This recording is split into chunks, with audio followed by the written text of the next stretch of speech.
परमपिता परमात्मा पूर्ण ब्रह्म सर्व ब्रह्मांडों के रचनहार कबीर साहब हैं, कबीर देव जी हैं। वो हम सभी आत्माओं के जनक हैं, वही हमारे पिता हैं। इसी परमेश्वर में वो सभी गुण हैं। त्वमेव माता च पिता त्वमेव,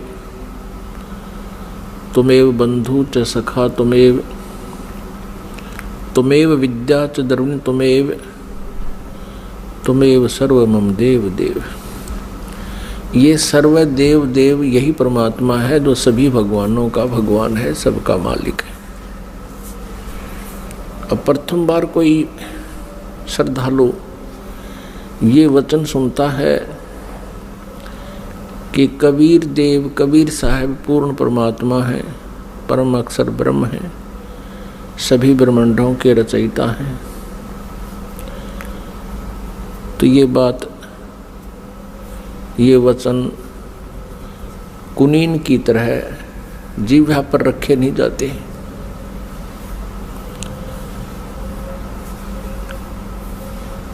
क्योंकि हमने जो ज्ञान सुना हुआ है वो लोक वेद सुन रखे है, वो दंत कथा सुन रखी है। हमने अपने सदग्रंथों का ज्ञान नहीं प्राप्त हुआ हमारे को, क्योंकि हमारे जो गुरुदेव थे हिंदू धर्म के, जो आचार्य थे, गुरु थे, मंडलेश्वर थे, ये तत्व ज्ञानहीन थे। ये सभी ऋषि महर्षि ये तत्व ज्ञानहीन थे। इनको कोई अध्यात्म ज्ञान नहीं था, जिस कारण से हमने परमात्मा की पहचान नहीं हुई और लोक वेद के आधार से जिस भी किसी देव को पूर्ण परमात्मा कहा गया उसको हमने सत्य मान लिया। क्योंकि जो आचार्य होते थे, हिंदू धर्म के गुरु होते थे, वो संस्कृत भाषा के ज्ञाता होते थे और हमारे सभी सदग्रंथ संस्कृत भाषा के अंदर ही लिपिबद्ध हैं।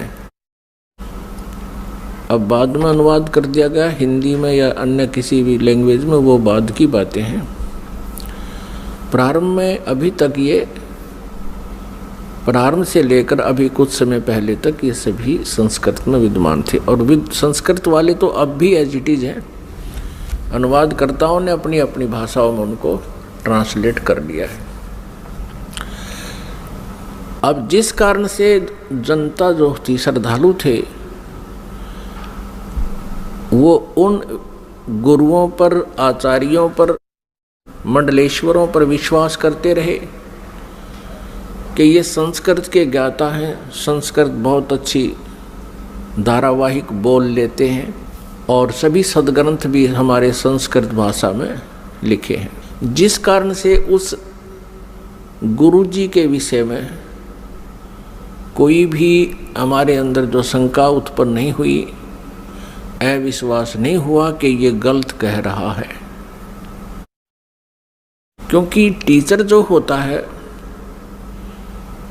वो विद्यार्थियों को जो भी ज्ञान देता है विद्यार्थियों के लिए स्वीकार्य होता है।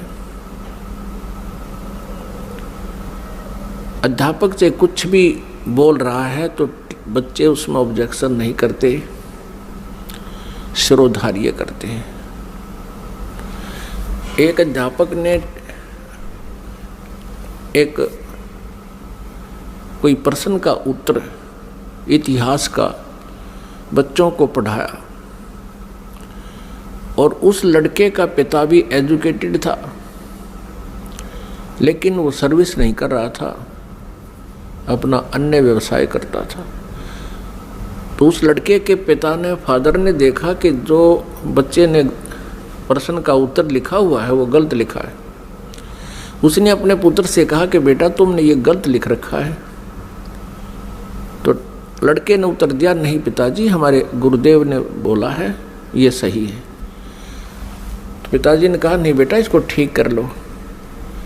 तो वो लड़का बोला, नहीं पिताजी बिल्कुल नहीं करूँगा, ये हमारे गुरुजी ने बोला है, हमारे गुरुजी ने कहा है, हमारे अध्यापक ने कहा है। तो पुण्यात्माओं, आज वही सतिथि आ चुकी है। ये जितने भी आचार्य गुरु थे, ये भाषा संस्कृत तो अवश्य जानते थे, लेकिन आध्यात्मिक ज्ञान से ये अपरिचित थे, जिस कारण से ये आज तक भी हमें हमारे सदग्रंथों के गूढ़ रहस्यों को नहीं बता पाए। और आज वही तथ्य जो हमारे पवित्र सदग्रंथों में विद्यमान हैं, जन साधारण के रूबरू ये दास करवा रहा है, उनको सार्वजनिक कर रहा है इन सीडी के माध्यम से, प्रोजेक्टर के माध्यम से और पुस्तकें बना करके। अब उन गुरुओं को, उन आचार्यों को समस्या उत्पन्न हो रही है जो अभी तक लोक वेद सुना रहे थे, दंत कथा सुना रहे थे। वो क्या कहते थे? कोई तो कहता था कि Shri Vishnu ji is complete God, ये विष्णु जी ही सर्व समर्थ भगवान हैं और यही 3 रूप धारण कर लेते हैं। ब्रह्मा जी के रूप में ये सृष्टि करते हैं, विष्णु जी के रूप में ये सतिथि करते हैं और शिव जी के रूप में ये संहार करते हैं।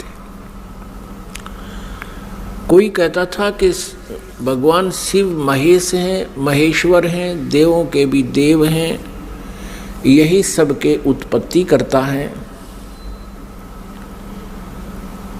और यही 3 रूप धारण करके इस ब्रह्मांड का संचालन कर रहे हैं। यही अखिल ब्रह्मांड के नायक हैं, मालिक हैं। ब्रह्मा जी का रूप धारण करके ये सृष्टि करते हैं, विष्णु जी का रूप धारण करके ही ये सतिथि करते हैं और स्वयं शिव रूप में ये सबका संहार करते हैं। इनके कोई माता पिता नहीं है। तो ये लोक वेद था, ये दंत कथा थी। हम इनको सर्वेश्वर महेश्वर कहा करते थे। पुण्यात्माओं, जिस मार्ग पर हम चलते हैं, हम अपना सफर तय करने के लिए उद्धत होते हैं, तो उसकी जानकारी हमें थोरोली होनी चाहिए, कंप्लीट होनी चाहिए, फिर उस पर चलने का लाभ है। और यदि हम जाना चाहते हैं हिसार से दिल्ली और हम चल पड़े हिसार से सरसा की ओर, तो हमारा चलना व्यर्थ है।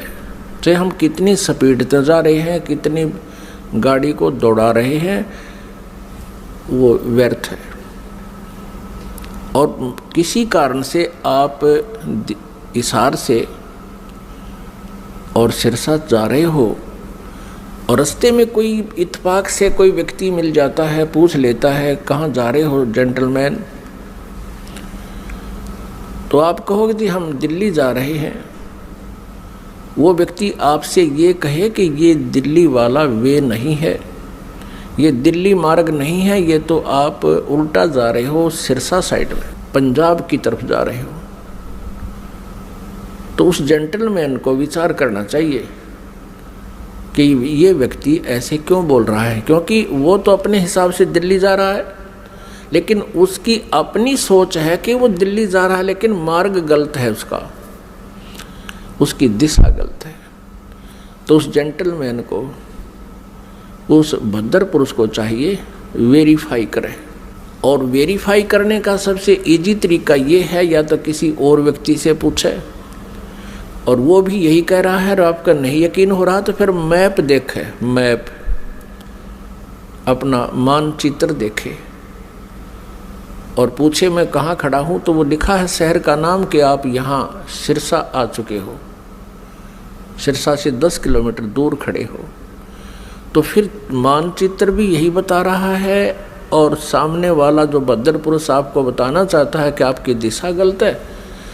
तो फिर क्या करना चाहिए? उस समझदार व्यक्ति होगा तो तुरंत मुड़ जाएगा। वो ये ना देखेगा मैंने इतना सफ़र तय कर लिया, अब मेरा क्या बनेगा इतने सफ़र का। वो तुरंत मुड़ जाएगा और उस भूल को सुधारेगा।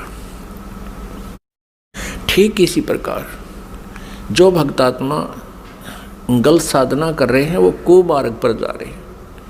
जिन पुण्यात्माओं को ये ज्ञान गलत प्राप्त है वो कुमार्ग पर जा रहे हैं। परमात्मा पाने वाला वो मार्ग नहीं है। और आपको अब ये दास कह रहा है कि आप गलत मार्ग पर जा रहे हो, इससे वापस हो जाओ। और आप चले गए हो 50-60 किलोमीटर दूर कुमार्ग पर, और वहाँ आपको पता चलता है कि आप गलत आ गए, तो आपकी समझदारी है कि तुरंत वापस हो जाना चाहिए। और यदि आप ये सोचो कि अब इतने सफ़र का मैंने तय कर लिया, ये तो व्यर्थ गया, मैं तो वापस नहीं होऊंगा, तो ये बुद्धिमता नहीं, ये तो मूर्खता कही जाएगी। इसी प्रकार आप जी किसी भी इस गुरु इष्ट संत के पास किसी भी इष्ट की पूजा कर रहे हो, और आपने किसी ने 5 वर्ष, किसी ने 10 वर्ष, किसी ने 20 वर्ष, किसी ने 30 वर्ष भी हो चुके हैं, वहाँ डलेड हो रहे हैं। आज आपको ये पता चलता है कि आपका मार्ग गलत है, तो आप जी को चाहिए, क्या चाहिए? अब इसमें कहने की आवश्यकता नहीं गनी, बुद्धिमान को संकेत बहुत है। आपको चाहिए कि तुरंत उस मार्ग को त्याग कर, ये नहीं सोचना चाहिए कि 20 वर्ष की साधना का मेरा क्या होगा, 30 वर्ष की साधना मैंने इस पंथ में कर ली, मेरा क्या होगा। वो तो हो चुका है तेरा, जो होना था, वो तो बर्बाद हो चुके हो तुम। आप जी को मार्ग पर इतनी सफ़र कर चुके हो 100 किलोमीटर, इससे वापस होना ही हितकारी है। आपका इसी में शुभ है, तुरंत वापस हो जाओ, त्याग दो उसको। अब परमात्मा कहते हैं भेड़ा देखा दरदरा उत्तर चले फड़क। पहले बेड़ा होता था, बेड़े चला करते थे, दरिया पार करने के लिए नौका भी नहीं होती थी, तो उसमें बेड़ा बनाया करते थे। बेड़ा, वो बेड़ा तो आपको याद नहीं होगा, लेकिन ये समझ ले नौका है। जिस नौका में आप बैठे हो उस नौका में पानी भर रहा है, उसमें उसका नीचे का बेड जो है वो डैमेज हो चुका है, और साथ में दूसरे वाला बिल्कुल जो है सही नौका साथ में आ जाता है, और आपको पता चल जाता है कि ये तो डूबोगे तुम इस नौका में जिसमें बैठे हो, पानी भर रहा है इसके अंदर। तो कहते हैं परमात्मा कहते हैं बेड़ा देखा जर्जरा और उत्तर चले फड़के। डूबे थे पर उबरे। कबीर परमेश्वर जी हमें बताना चाहते हैं कि जो बुद्धिमान होंगे वो ऐसा करेंगे। डूबे थे पर उबरे, गुरु के ज्ञान चमक, और भेड़ा देखा जर्जरा उत्तर चले फड़क। कहते हम तो डूबे थे, 84 लाख योनियों में चले जाते। गुरु जी के ज्ञान से फिर हम फड़क गए, एकदम फड़कना माने न जबरदस्त भयभीत हो जाना, और एकदम फड़क के यानी ऐसे चमक के कूद जाना, एकदम चमक जाना।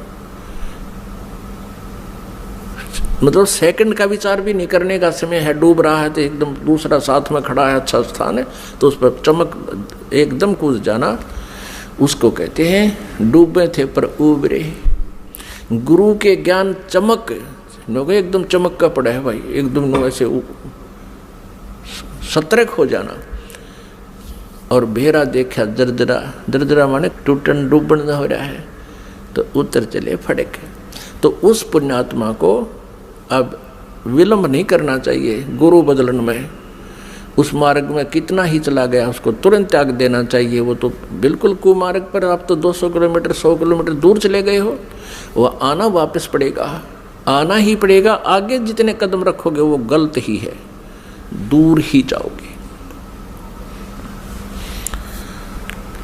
तो जैसे कोई तो श्री ब्रह्मा जी को रचयिता बताते हैं, कोई श्री विष्णु जी, सतगुण जी को रचयिता बताते हैं, कोई तम गुण श्री शिव जी को रचयिता बताते हैं, कोई श्री ब्रह्मा जी रजोगुण को ब्रह्मांड का रचयिता बताते हैं, सभी ब्रह्मांडों का।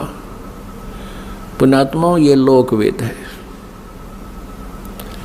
और कोई कोई कहता है कि दुर्गा ही सबकी सृष्टि सर्जनहार है, जो दुर्गा जी के उपासक हैं।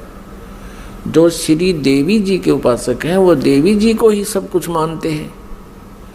और जो ब्रह्म के उपासक हैं, ब्रह्म, वो ब्रह्म को ही सर्वेस्वा मानते हैं। तो पुण्यात्माओं, हमने सबसे पहले ये मैप देखना होगा। अपने सदग्रंथों रूपी मैप को हम पुनः देखेंगे कि इनमें हमें क्या मार्गदर्शन हुआ है, तो तब हम संतुष्ट होंगे। अभी तक तो हम किसी से कुछ सुन रहे हैं भगवान के विषय में, किसी महापुरुष ने कुछ ज्ञान दिया है, किसी ने कुछ दिया है, और हम विद्यार्थी हैं, श्रद्धालु हैं। जो भी संत गुरु जी हमें जैसा भी भगवान के विषय में ज्ञान देता है, हम बिना किसी शंका के, बगैर किसी ऑब्जेक्शन के हम स्वीकार कर लेते हैं। तो पुण्यात्माओं, आप इसके विषय में कि भगवान कौन है, सृष्टि रचना कैसे हुई, ये जानकारी हमें सर्वप्रथम होनी चाहिए, और तभी हम परमात्मा के मार्ग पर सफल हो सकेंगे। फिर हमें कोई भ्रमित नहीं कर सकेगा। श्रीमद् भगवत गीता अध्याय नंबर 16 के श्लोक नंबर 23 में कहा है कि शास्त्र विधि को त्याग कर जो मनमाना आचरण करते हैं, यानी मनमानी पूजाएं करते हैं, मनमाने साधनाएं करते हैं जो शास्त्रों में विद्यमान नहीं है, जो ज्ञान और उसका समाधान, वो साधना व्यर्थ है। न उनकी गति होती है, न उनको कोई सुख प्राप्त होता है, और न ही उनको कोई सिद्धि प्राप्त होती है, अर्थात व्यर्थ, यूजलेस। फिर तुरंत ही 24वें श्लोक में 16वें अध्याय में कहा है गीता जी में कि इससे तेरे लिए अर्जुन कर्तव्य और अकर्तव्य की व्यवस्था में, कर्तव्य मीन जो भक्ति कर्म हमने करने चाहिए और जो ना करने चाहिए, जो त्यागने चाहिए और जो ग्रहण करने चाहिए, उनके लिए सदग्रंथ ही प्रमाण है। किसी की दंत कथा पर विश्वास मत करना। फिर गीता जी अध्याय नंबर 2 के श्लोक नंबर 53 में कहा कि अर्जुन, जिस समय तेरी बुद्धि भिन्न भिन्न प्रकार के भ्रमित करने वाले ज्ञानों से, वचनों से हटकर केवल एक तत्व ज्ञान पर, परमात्म ज्ञान पर स्थिर हो जाएगी, तब तू योग को प्राप्त होगा, तब तो तू भक्त बनेगा, तब तो तेरी भक्ति प्रारंभ होगी। जब तू एक ज्ञान पर, शास्त्र अनुकूल ज्ञान पर तू स्थिर हो जाएगी तेरी बुद्धि, फिर तू डगमग ना होकर के सीधे सुमार्ग पर चल पड़ेगा। फिर जितने भी कदम इस भक्ति सफर में रखेगा वो तेरे शुभ होंगे, लाभदायक होंगे। अब सृष्टि रचना के बारे में बहुत से असमंजस हैं। जैसे जैन धर्म के व्यक्ति, श्रद्धालु, आचार्य, मुनि, वो कहते हैं कि इस सृष्टि का कोई रचयिता नहीं, कोई इसका संहार करता नहीं, अनादि है, अपने आप बनती है, अपने आप ये चलती है। ऐसा ही नहीं, और भी बहुत से श्रद्धालु हैं। कोई कहते हैं विष्णु जी ने इसकी रचना की है, जैसे अब पीछे हम बता चुके हैं। इसके विषय में आप जी को विशेष डिटेल से बताएंगे। परमेश्वर कबीर देव जी का जो प्रसंग चला था कि ये पूर्ण परमात्मा है, पूर्ण ब्रह्म है, कंप्लीट गॉड है, ये विश्वास आप जी को नहीं हो सकता जब तक हम इनके गुणों से परिचित नहीं होंगे। और गुण कहाँ होते हैं? उनके जीवनी में, उनके इतिहास में लिखे होते हैं। जैसे विष्णु जी, श्री शिव जी, श्री विष्णु जी, श्री ब्रह्मा जी, इनकी जानकारी भी इनकी जीवनी में, इनके इतिहास में लिखी है, पुराणों में। और परमेश्वर कबीर जी की महिमा सूक्ष्म वेद में लिखी है, सूक्ष्म वेद में। आदि शंकराचार्य जी के इतिहास में दास ने पढ़ा, उन्होंने भी सूक्ष्म वेद का समर्थन किया है। आदि शंकराचार्य ने कहा है कि 4 वेद, ऋग्वेद, यजुर्वेद, सामवेद और अथर्ववेद, ये तो अवेलेबल हैं, लेकिन सूक्ष्म वेद वो 5वां है। उसके विषय में उन्होंने कहा कि वो कैलाश पर्वत पे है। अब कारण क्या है कि 5वें वेद को इस काल ने, ब्रह्म ने नष्ट कर दिया, सूक्ष्म वेद को। उस सूक्ष्म वेद को देने के लिए परमेश्वर स्वयं यहाँ आते हैं, अपने सतलोक से चलकर, मुक्ति धाम से, सनातन परम धाम से गति करके यहाँ आते। उस छुपे हुए ज्ञान को जो काल भगवान ने, ब्रह्म भगवान ने नष्ट कर दिया, यानी छुपा रखा है, वो किसी तक नहीं आने देता। तो उस 5वें वेद को परमात्मा बताने के लिए आते हैं। उस 5वें वेद में लिखा है, और उस वेद को, उस ज्ञान को परमात्मा ने 600 वर्ष पहले अपने मुखारविंद से, अपने मुख कमल से बोला था। इसलिए गीता जी अध्याय नंबर 4 के श्लोक नंबर 32 में कहा है कि अर्जुन, गीता जी अध्याय नंबर 4 के श्लोक नंबर 25 से लेकर 31 तक बताया गया है, कोई देवताओं की पूजा करता है, कोई स्वाध्याय ही करता है, कोई तीक्ष्ण अहिंसावादी व्रतों पर ही आधारित है, कोई प्राणायाम आदि करके ही अपनी साधना को सफल मानता है। ये इस आध्यात्मिक ज्ञान का, धार्मिक यज्ञों का, यज्ञ माने अनुष्ठानों का विस्तार से विवरण 4थे अध्याय के 32वें श्लोक में कहा है कि वो सच्चिदानंद घन ब्रह्म की वाणी में विस्तार से कहा गया है। यहाँ अनुवादकर्ताओं ने श्रीमद् भगवत गीता अध्याय 4 श्लोक 32 में अनुवादकर्ताओं ने ज्ञान न होने से अनर्थ कर दिया। उसमें लिखा ब्रह्मण मुखे, मूल पाठ में ब्रह्मण मुखे लिखा है, अनुवादकर्ताओं ने लिख दिया ब्रह्मण मुखे का अर्थ लिख दिया वेद की वाणी में। वो गलत लिख दिया, वो गलत अनुवाद किया है। ब्रह्मण मुखे माने सच्चिदानंद घन ब्रह्म की वाणी में, जो अपने मुख से, मुखे माने अपने मुख से मालिक ने जो बोली है, उस मुख से बोली हुई वाणी में विस्तार से कहे गए हैं, और वो है कबीर वाणी। ब्रह्मण का अर्थ यहाँ इन्होंने गलत कर दिया, वेद लिख दिया।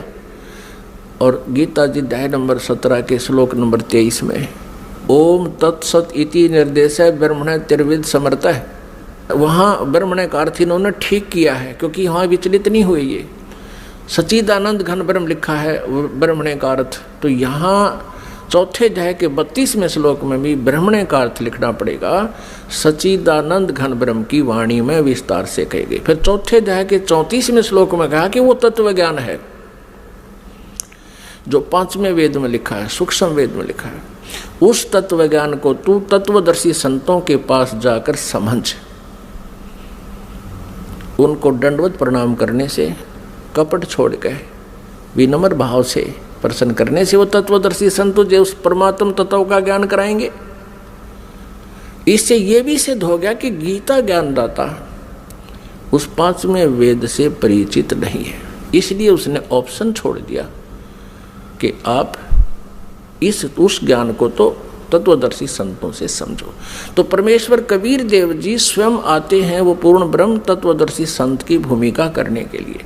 उन्होंने 600 वर्ष पहले, क्योंकि परमेश्वर कबीर जी सन 1398 में, यानी संवत 1455 विक्रमी संवत 1455 जून यानी ज्येष्ठ की पूर्णमासी को एक शिशु रूप धारण करके कमल के फूल पर विराजमान हुए थे काशी शहर में, लहर तारा तालाब में।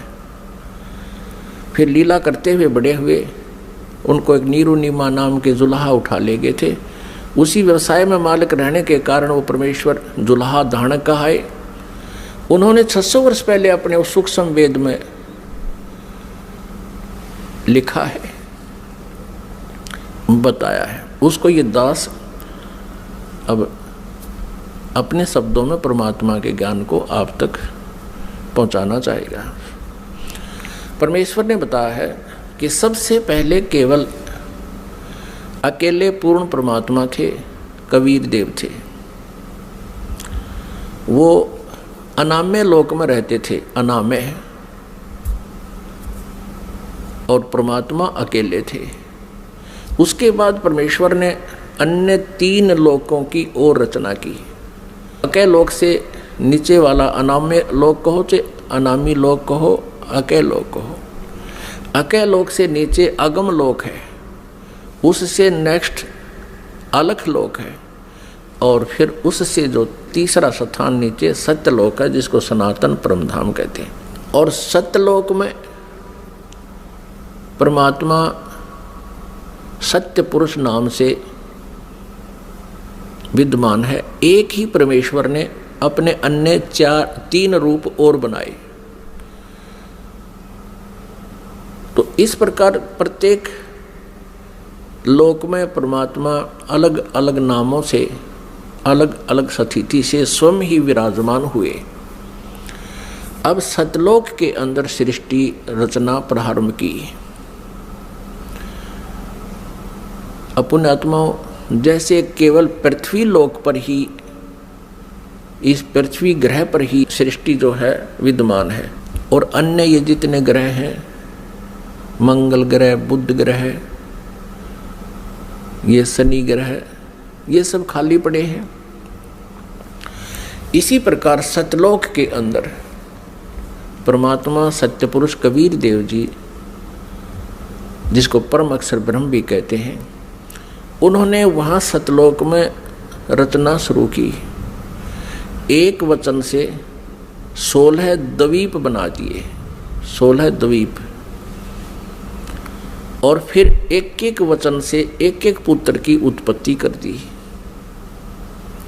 उन 16 पुत्रों को प्रत्येक द्वीप में रहने का आदेश दे दिया, और अपने उन 16 पुत्रों में से एक पुत्र का नाम अचिंत है। अचिंत से कहा कुछ समय के उपरांत आगे सृष्टि रचना करो। परमात्मा ये दिखाना चाहते थे उन पुत्रों को कि समर्थ के बिना कोई भी प्रयत्न करता है वो सफल नहीं होता। कहते हैं ना, जिसका काम उसी को साजे और करे तो मूर्ख बाजे। अचिंत ने अपने वचन से एक व्यक्ति उत्पन्न किया, उसका नाम रखा अक्षर पुरुष। अब उस अचिंत ने अपने द्वारा उत्पन्न पुत्र को वचन से जो उत्पन्न किया था उसको ही अविनाशी पुरुष मान लिया, उसको अक्षर पुरुष नाम से संबोधित किया, और उसे कहा कि तू मेरा सहयोग करना सृष्टि रचने में। वहाँ परमात्मा ने प्रत्येक द्वीप में जब द्वीप रचना की, प्रत्येक द्वीप में मानसरोवर की भी रचना की। एक अलग से मानसरोवर भी, कॉमन मानसरोवर भी रचना की। तो वो अक्षर पुरुष मानसरोवर में जाके नहाने लगा, नहाते नहाते गहरा चला गया और वहाँ वो पानी में ही सो गया, निंद्रा आ गई। अपनात्मा सतलोक के अंदर श्वासों से शरीर नहीं है, बहुत समय तक वो बाहर नहीं आया। तब परमेश्वर कबीर देव जी ने उसी जल से जल लिया हाथ में, अपनी वचन शक्ति से उसको जादूगर की तरह एक अंडा बना दिया। उस अंडे में एक जीवात्मा प्रवेश करती, उस अंडे को छोड़ दिया उस मानसरोवर में। वो गड़गड़ गड़गड़ करता हुआ नीचे पहुंचा तो वो अक्षर पुरुष की जो अधूरी निंद्रा भंग होगी, जिस कारण से वो कुछ कोपित हो गया, उस कोपित दृष्टि से उसने अंडे की तरफ देखा कि किसने मुझे डिस्टर्ब किया है। उस कोप से वो अंडा फट गया, अंडा 2 भाग हो गया, उसमें से ये ब्रह्म निकला।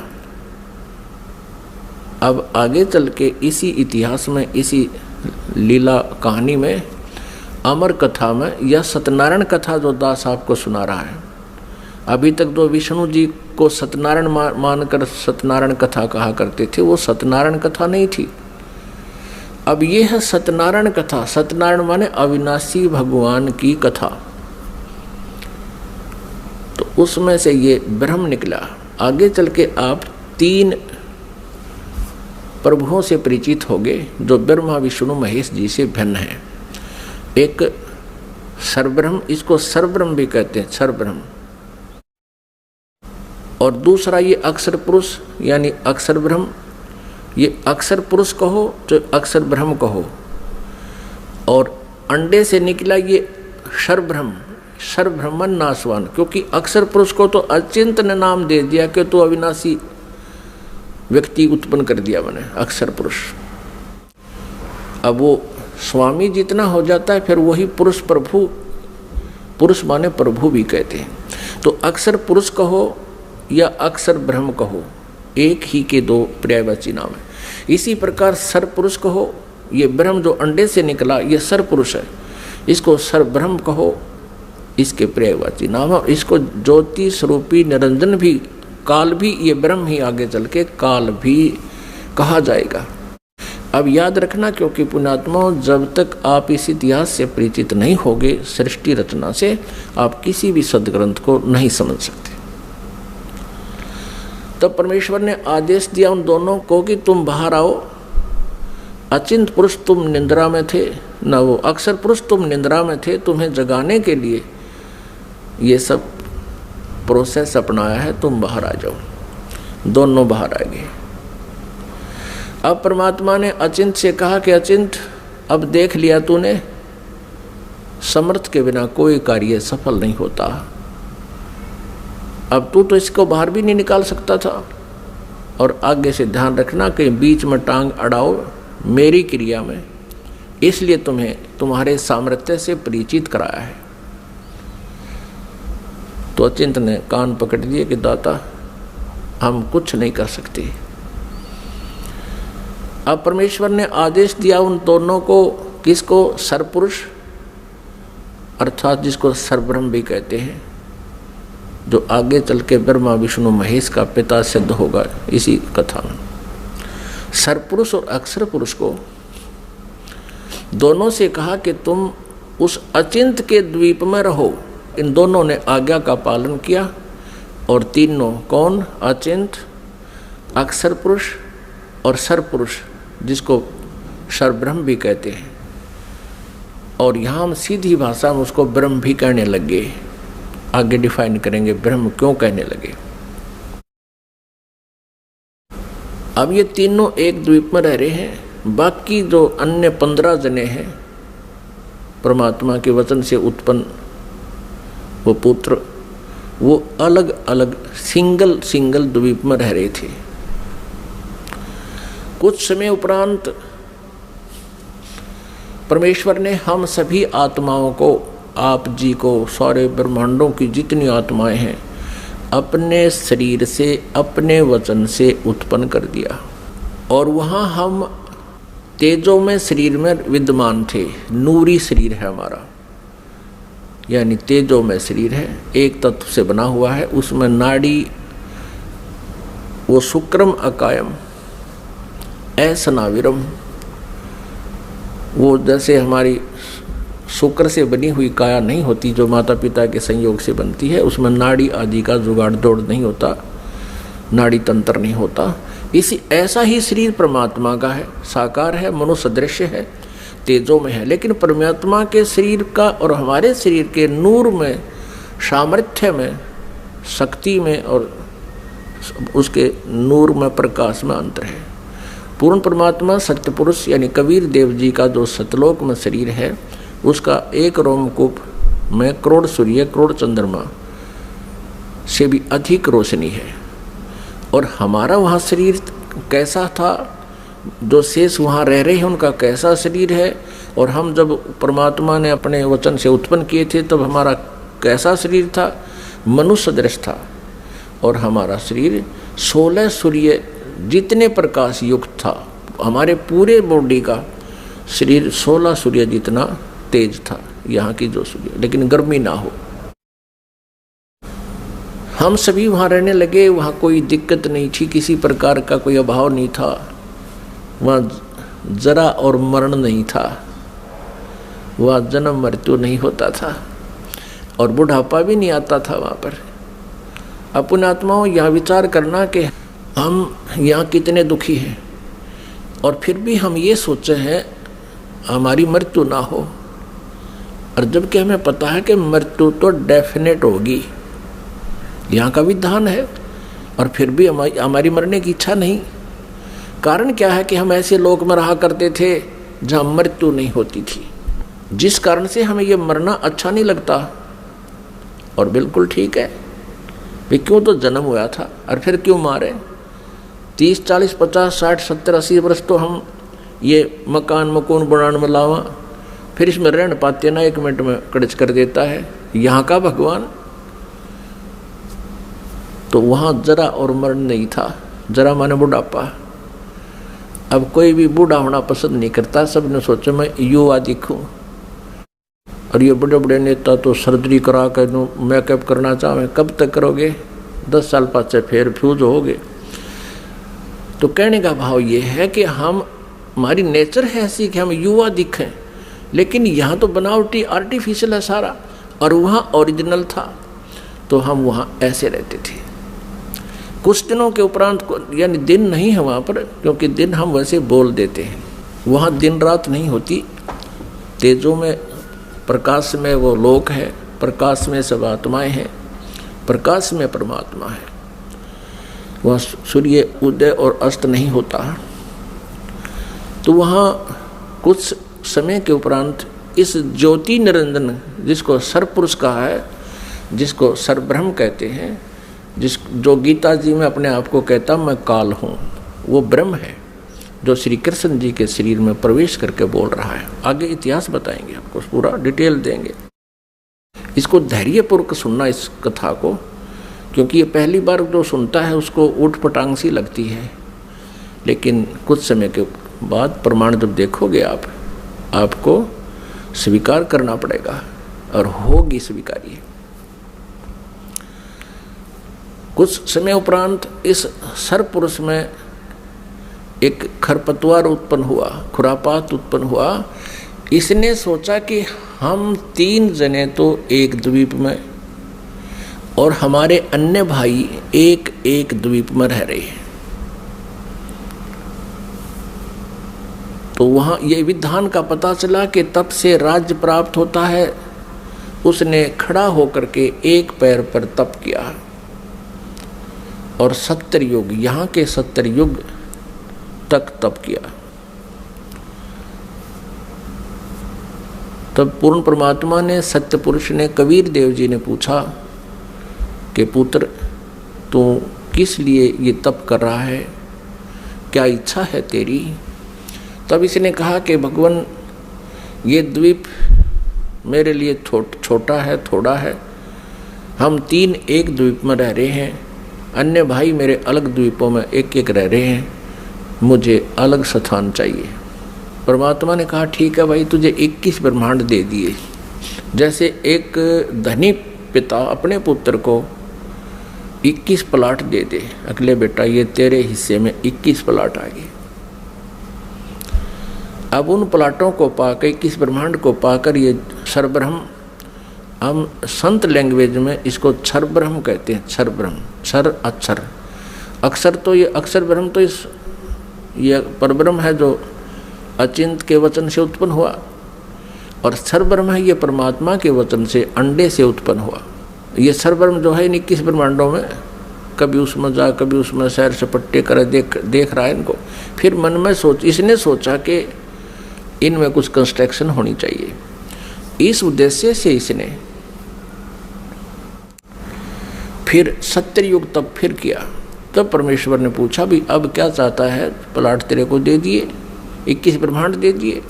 तब इसने कहा प्रभु कुछ कंस्ट्रक्शन का, यानी कोई रचना सामग्री दो मुझे, ताकि मैं कुछ उसमें रचना बना करूं। यानी अब जैसे प्लाट दे दिए उसके पास तो फिर भी कुछ को नहीं, पिता से मांगता है कुछ पैसे दो या ईंट सीमेंट मटेरियल अवेलेबल कराओ। तो परमेश्वर कबीर देव जी ने इस सर पुरुष को, क्षर ब्रह्म को 5 तत्व और 3 गुण दे दिए। अगले बेटा बना खिलौने रखे दिन से, इनको पाके बड़ा प्रसन्न हुआ। फिर इसने सोचा कि मैं इसमें कंस्ट्रक्शन भी कर लूँगा, तो फिर अकेला कैसे दिल लगेगा मेरा। इसने सोचा कि कुछ आत्माएं भी मैं प्राप्त करूं भगवान से। इस क्षर ब्रह्म ने, इस काल भगवान ने फिर तप फिर प्रारंभ किया, एक पैर पे खड़ा हो गया। तो उधर से हम यहाँ इसके जाल में कैसे फंस गए, ये एक बहुत विशेष विचारणीय समय जो है ना बात है पुण्यात्माओं, एक विशेष विचारणीय विषय है कि हम क्यों फंसे। फिर चल इसने तो ऐसा कर लिया, प्राप्त हुआ अलग से, हम इसके साथ कैसे, हम जो फंसे हुए हैं ये इसके साथ फंसे हुए हैं, इस ब्रह्म के, क्षर ब्रह्म के साथ हम यहाँ आ गए, जिस कारण से हम यहाँ दुख पा रहे हैं।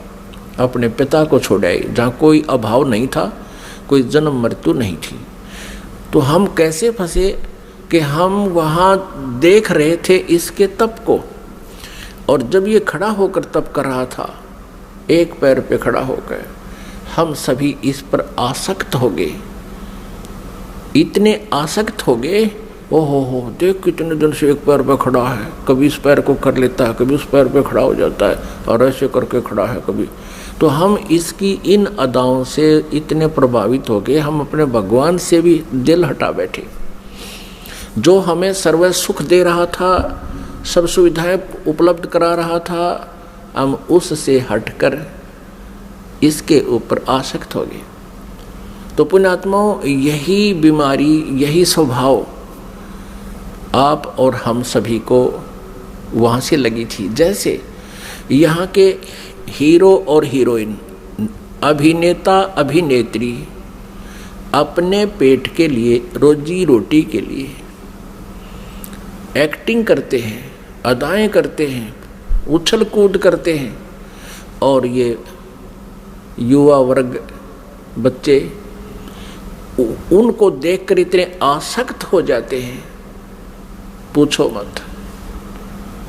और यदि कोई हीरो या हीरोइन यानी कोई अभिनेता या अभिनेत्री यहाँ बरवाला में आ जा या हिसार में आ जावे, फिर देखो इन बच्चों के, कॉलेज वालों के और जवान बच्चों की वहाँ कैसे भीड़ उमड़ कर जाती है, और कम से कम 200, 300, 400 फुट से दूर खड़े खड़े देखते हैं कि देखो वो खड़ा, वो है वो फलाना नेता अभिनेता, वो खड़ी, वो है फलानी अभिनेत्री। अब वो तो अपने पेट के लिए कर रहा है सारे काम, और वो बच्चे बेमतलब वहाँ जा रहे हैं उसको देखने के लिए। लेना एक न देने दो, क्या देगा उनको वो, और धक्के खा के सामने भूखे अपने वापस आ जाते हैं। ठीक इसी प्रकार हम इस काल पर आसक्त हो गए और भगवान से हमारा हृदय हट गया। परमेश्वर कबीर देव जी ने बहुत बार आकाशवाणी की कि कोई भी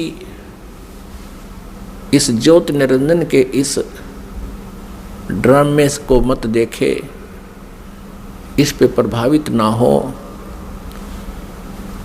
आप अपना मालिक में ध्यान रखो।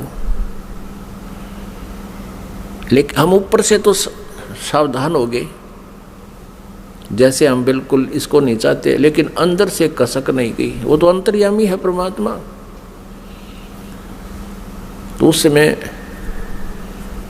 परमात्मा के बार बार कहने पर भी हम इस काल से अपना मन नहीं हटा सके, अपनी आत्मा को नहीं हटा सके, और अंदर से इसमें चाह बनी रही। अब इसने तीसरी बार जब तप शुरू किया, इसने परमेश्वर से चाहा कि मैं कुछ आत्मा प्राप्त करूं। जब परमेश्वर ने इससे पूछा, जब इसने 64 युग तप कर लिया तीसरी बार, तब पूछा कि क्या चाहता ज्योति निरंजन, जो आपने मांगा था वो मैंने आपको दे दिया, अब तू क्यों हट कर रहा है, तब इसने कहा, ज्योत निरंजन ने यानी क्षर पुरुष ने कहा कि प्रभु मुझे कुछ आत्माएं दे दो, मैं अकेला वहां नहीं रह सकता, 21 ब्रह्मांडों में अकेला कैसे रहूंगा। तब परमेश्वर ने कहा कि भी देखो, तेरे तप के बदले में 64 युग जो तप किया है, इसके बदले में और राज्य दे सकता हूँ, और वस्तु मांग ले वो दे सकता हूँ, लेकिन ये आत्मा नहीं दे सकता, क्योंकि ये मेरी आत्मा है। अब ये मेरे वचन से उत्पन्न हुई है, मेरा अंश है, अपने अंश को मैं कैसे दे सकता हूँ। लेकिन परमात्मा ने एक ऑप्शन रख दिया कि इसमें एक ऑप्शन है कि यदि वो स्वयं स्वेच्छा से कोई जाना चाहता तेरे साथ तो जा सकते, लेकिन मैं अपनी तरफ से उनको नहीं डाल सकता कुएं में। तब ज्योति निरंजन हमारे पास आया, ये क्षर पुरुष हमारे पास आया। जितनी आत्माएं आज इसके ब्रह्मांडों में हम कैद हो गए, यहाँ कष्ट उठा रहे हैं, ये सभी आत्माएं इसके चारों तरफ उमड़ कर खड़ी होगी। जैसे हीरो आता है, अभिनेता आता है। इसने कहा हमसे कि मैंने पिताजी से 70 युग तप करके बहुत बड़े ब्रह्मांड प्राप्त किए हैं, वहाँ पर स्वर्ग बनाऊंगा, महास्वर्ग बनाऊंगा, हीरे पन्ने लालों के मैं पहाड़ बनाऊंगा, वहाँ दूधों की नदी बहाऊंगा और तुम चलोगे मेरे साथ। अब हम तो पहले ही उसको चाह रहे थे, चाहे वो कुछ भी ना बनाता, उसको चाह रहे थे, उसके ऊपर आसक्त हो चुके थे। तो सभी ने कहा कि हम तैयार हैं आपके साथ चलने को, लेकिन यदि पिताजी आज्ञा दे देंगे तो हम जा सकेंगे। इस क्षर पुरुष ने परमेश्वर कबीर देव जी से, पूर्ण ब्रह्म से, परम अक्षर ब्रह्म से प्रार्थना की। आकर के वापस प्रभु के पास जाकर के करबद्ध खड़ा होकर के कहा कि परमेश्वर, कुछ आत्माएं मेरे साथ जाने को सहमत है। परमात्मा ने कहा, परमेश्वर कबीर देव जी ने कहा कि मेरे सामने हाँ भरवा दे, तब मैं मानूं, तब भेज दूंगा। अब परमेश्वर आए, कबीर देव जी हमारे पास, साथ में ज्योति निरंजन भी आया। परमेश्वर कबीर देव जी ने, परम अक्षर ब्रह्म ने पूछा कि आत्माओं जो ज्योति निरंजन के साथ यानी क्षर पुरुष के साथ जाना चाहते हैं, वो हाथ खड़ा करके स्वीकृति दें। अब अपने पिता के सामने हिम्मत नहीं पड़ी किसी भी आत्मा की इतना ढीठपना करें, सबने नीची गर्दन कर दी। तब परमेश्वर ने कहा कि अरे ज्योति निरंजन, अरे क्षर पुरुष, आप तो कह रहे थे कुछ आत्माएं तैयार हैं, ये तो कोई भी नहीं बोल रहा, सन्नाटा छा गया। तब एक आत्मा सबसे पहले खड़ा हुआ।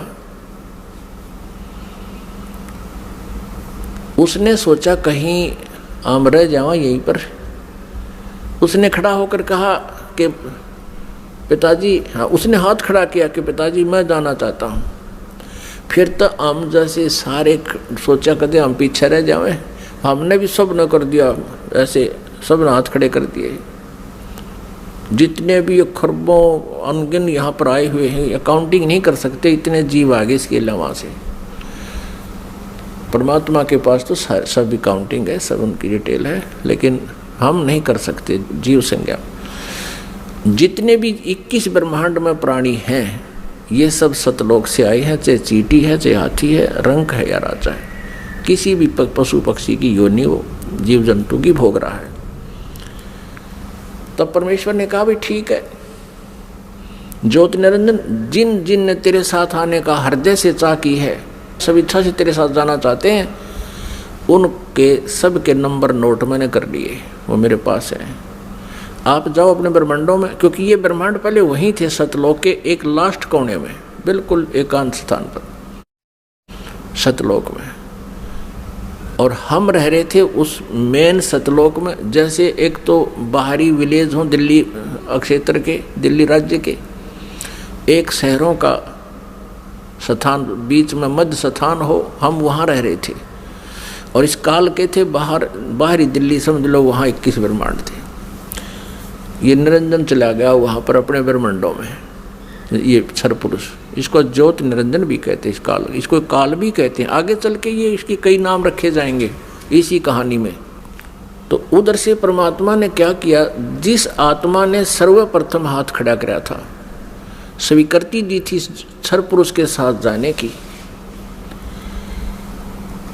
परमेश्वर ने उसका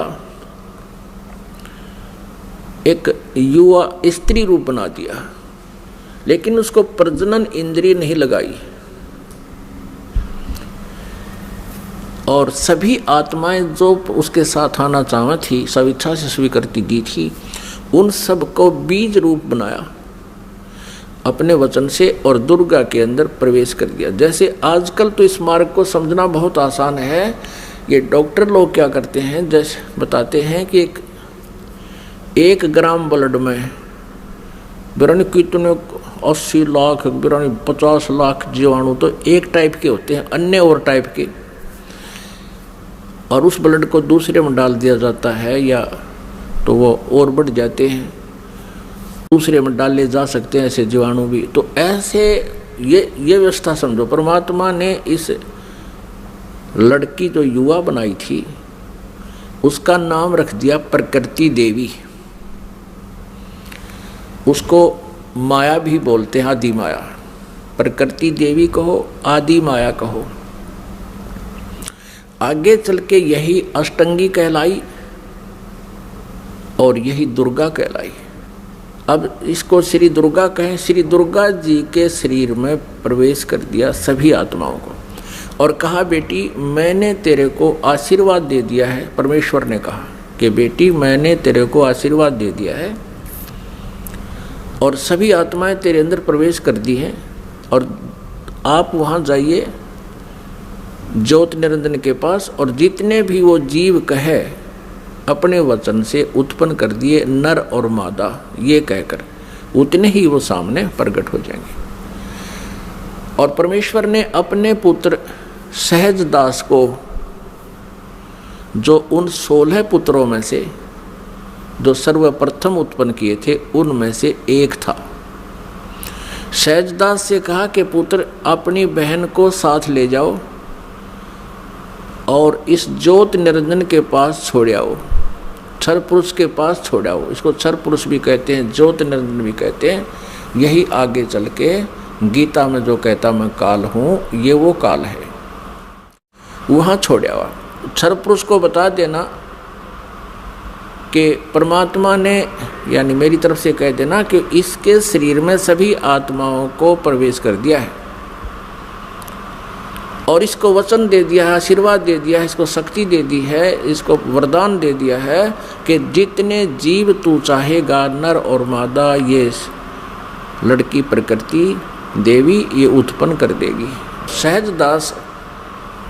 सहजदास पिताजी के आदेश को शिरोधार्य करके अपनी बहन श्री दुर्गा को साथ लेकर ज्योत निरंजन के पास आ गया, यानी क्षर पुरुष के द्वीप में चला गया उस लोक 21 ब्रह्मांडों में। उससे कहा कि ये बहन है और इस बहन के शरीर में परमात्मा ने सभी आत्माओं को प्रवेश कर दिया है। अब सहजदास ने क्षर पुरुष से कहा कि पिताजी ने ये बहन भेजी है दुर्गा, इस श्री देवी के शरीर में वो सभी आत्माएं प्रवेश कर दी हैं और इसको परमेश्वर कबीर देव जी ने वरदान दे दिया है कि जितने जीव तू चाहेगा ये वचन से उत्पन्न कर देगी। ऐसा कहकर के वो सहजदास उस लड़की को वहाँ छोड़कर वापस आ गया। अब सहजदास के आ जाने के उपरांत वहाँ पर प्रकृति देवी और ये ज्योत निरंजन अर्थात क्षर पुरुष ये दोनों रह गए। अब लड़की युवा होने के कारण उसका रूप रंग निखरा हुआ था। अब ज्योत निरंजन यानी क्षर पुरुष के मन में दोष उत्पन्न हो गया। अकेली युवा लड़की को देखकर उसने उस लड़की के साथ दुर्गा के साथ, श्री देवी के साथ दुर्व्यवहार करना चाहा तो प्रकृति देवी ने बार बार कहा कि ज्योति निरंजन तू ऐसा कर्म ना कर, मैं आपकी बहन हूँ, आप मेरे बड़े भाई हो। आपकी उत्पत्ति परमेश्वर कबीर देव जी से, सतपुरुष से, अंडे से हुई, उसके बाद हमारी भी उत्पत्ति उसी परमेश्वर ने की। आप मेरे बड़े भाई हो, मैं आपकी छोटी बहन हूँ, आप मेरे साथ ये जुल्म ना करो। बहुत विनय करी, लेकिन इस सर्वपुरुष में इतना काम वासना बढ़ गई, इतना रजोगुण प्रभावित हो गया कि इसने एक नहीं सुनी, ना कोई मान मर्यादा रखी, और लड़की के साथ इसने बलात्कार करने की चेष्टा की। अभद्र तरीके से मुंह खोल रखा था। दुर्गा ने यानी प्रकृति देवी ने सूक्ष्म रूप बनाया, इसके मुंह में, पेट में शरण ग्रहण की। वैसे तो कहीं भागे जान नहीं दे सकता था, पता था उसको। अपनी इज्जत रक्षा के लिए, अपने कौमार्य की रक्षा करने के लिए इसने पेट में शरण चली गई। उधर से आवाज़ लगाई कि हे परमात्मा मेरी रक्षा करो, मुझे बचाओ, मेरे पिताजी मुझे बचाओ। परमात्मा को पता था कि इनके साथ ऐसा होगा, क्योंकि हम परमात्मा परमेश्वर जी के बार बार मना करने पर भी हम इससे अपना मन नहीं हटा सके थे। परमेश्वर ने स्वयं अपने पुत्र जोगजीत का रूप धारण किया और वहां प्रकट हो गए। लड़की को, दुर्गा को उसके पेट से निकाला, शरीर से बाहर निकाला और कहा कि ज्योति निरंजन सुन ले आदेश परम पिता का, तूने इस अच्छे लोक में ऐसा जुल्म किया है, तू पहला व्यक्ति है। तूने यह बदनीयत की है इस लड़की के ऊपर आज, और तूने इसको अपने पेट में निगल लिया है, और तेरी जो क्रिया है यह भी एक बहुत अभद्र पुरुष की है, इसलिए तेरा नाम आज से काल होगा। तू काल नाम से जाना जाएगा और 1 लाख मानव शरीरधारी प्राणियों का नित आहार किया करेगा और 1.25 लाख उत्पन्न करेगा, यानी 25% एक्स्ट्रा तो उत्पन्न किया करेगा। और आज से तुझे यहाँ से देश निकाला दे दिया है परमपिता परमेश्वर ने, सतलोक से निकाल दिया तुम्हारे को 21 ब्रह्मांड समेत दोनों भाग, यहाँ से निकल जाओ तुम।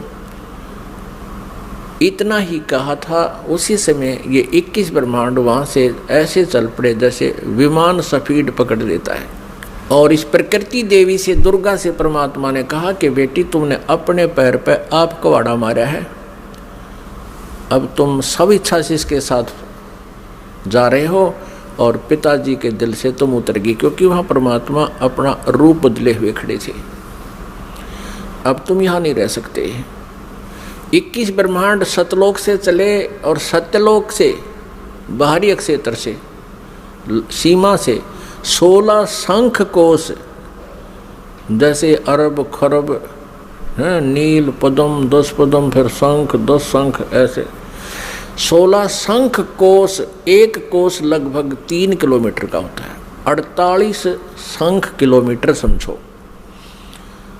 ये 21 ब्रह्मांड आगे। अब ज्योति निरंजन ने सोचा कि जो मेरे साथ होना था वो तो हो चुका है और मैं यहाँ का फुल फ्लैज हो गया, इंडिपेंडेंट हूँ, अब अपनी मर्जी चलाऊंगा। इसने फिर से उस दुर्गा के साथ दुर्व्यवहार शुरू किया, श्री देवी के साथ।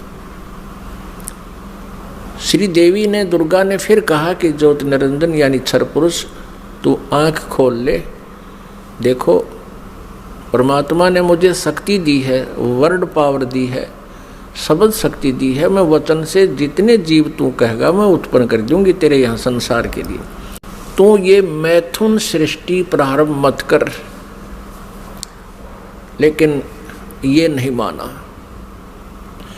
दुर्गा ने फिर यातना की कि देख, पहले तो तू मेरा बड़ा भाई, मैं तेरी छोटी बहन, और दूसरे मैं तेरे पेट से निकलकर तेरे शरीर से बाहर आई हूं, मैं तेरी पुत्री होगी, तू किसी नाते की तो लाज रख ले। लेकिन इस ज्योत निरंजन क्षर पुरुष ने उसकी एक नहीं सुनी। तो उसमें परमात्मा ने इस लड़की को प्रजनन इंद्रिय नहीं लगाई थी। फिर इस काल ने, ज्योत निरंजन ने, ये तब से सिद्धियां भी आ जाती हैं। अपनी सिद्धि शक्ति से प्रजनन इंद्री बनाई, दुर्गा से बाई फोर्स विवाह किया और फिर इन 3 पुत्रों की उत्पत्ति हुई। रजगुण युक्त ब्रह्मा जी, सतगुण युक्त विष्णु जी, तमगुण युक्त शिव जी। इन तीनों को एक एक गुण युक्त कर दिया। एक एक गुण युक्त कैसे किया? इस काल ने एक ब्रह्मांड के ऊपर टॉप मोस्ट प्लेस पर, शिखर में एक गुप्त स्थान बना रखा है। उस गुप्त स्थान में दुर्गा और इस काल के अतिरिक्त कोई नहीं जा सकता। तो वहां इसने 3 स्थान बना रखे हैं। उस गुप्त स्थान पर, गुप्त क्षेत्र में 3 स्थान बना रखे हैं। एक रजोगुण प्रधान क्षेत्र, एक सतोगुण प्रधान क्षेत्र, एक तमोगुण प्रधान क्षेत्र। जैसे किसी मकान में 3 कमरे हों, 3 कक्ष, एक कक्ष में अश्लील चित्र लगे हों और दूसरे में साधु संत फकीरों के, महापुरुषों के चित्र लगे हों और तीसरे में सूरवीरों के, शहीदों के चित्र लगे हों। जिसमें व्यक्ति उन अश्लील चित्र लगे हुए कक्ष में प्रवेश करेगा तो वहां जाकर उसका स्वभाव वैसा ही बन जाएगा, बट नेचुरल है। और फिर वो जाएगा उस जहाँ साधु संत फकीरों के चित्र लगे हैं, उसमें जाता है तो उसका एकदम विचार भाव बहुत ही विनम्र हो जाता है और भाव बदल जाते हैं।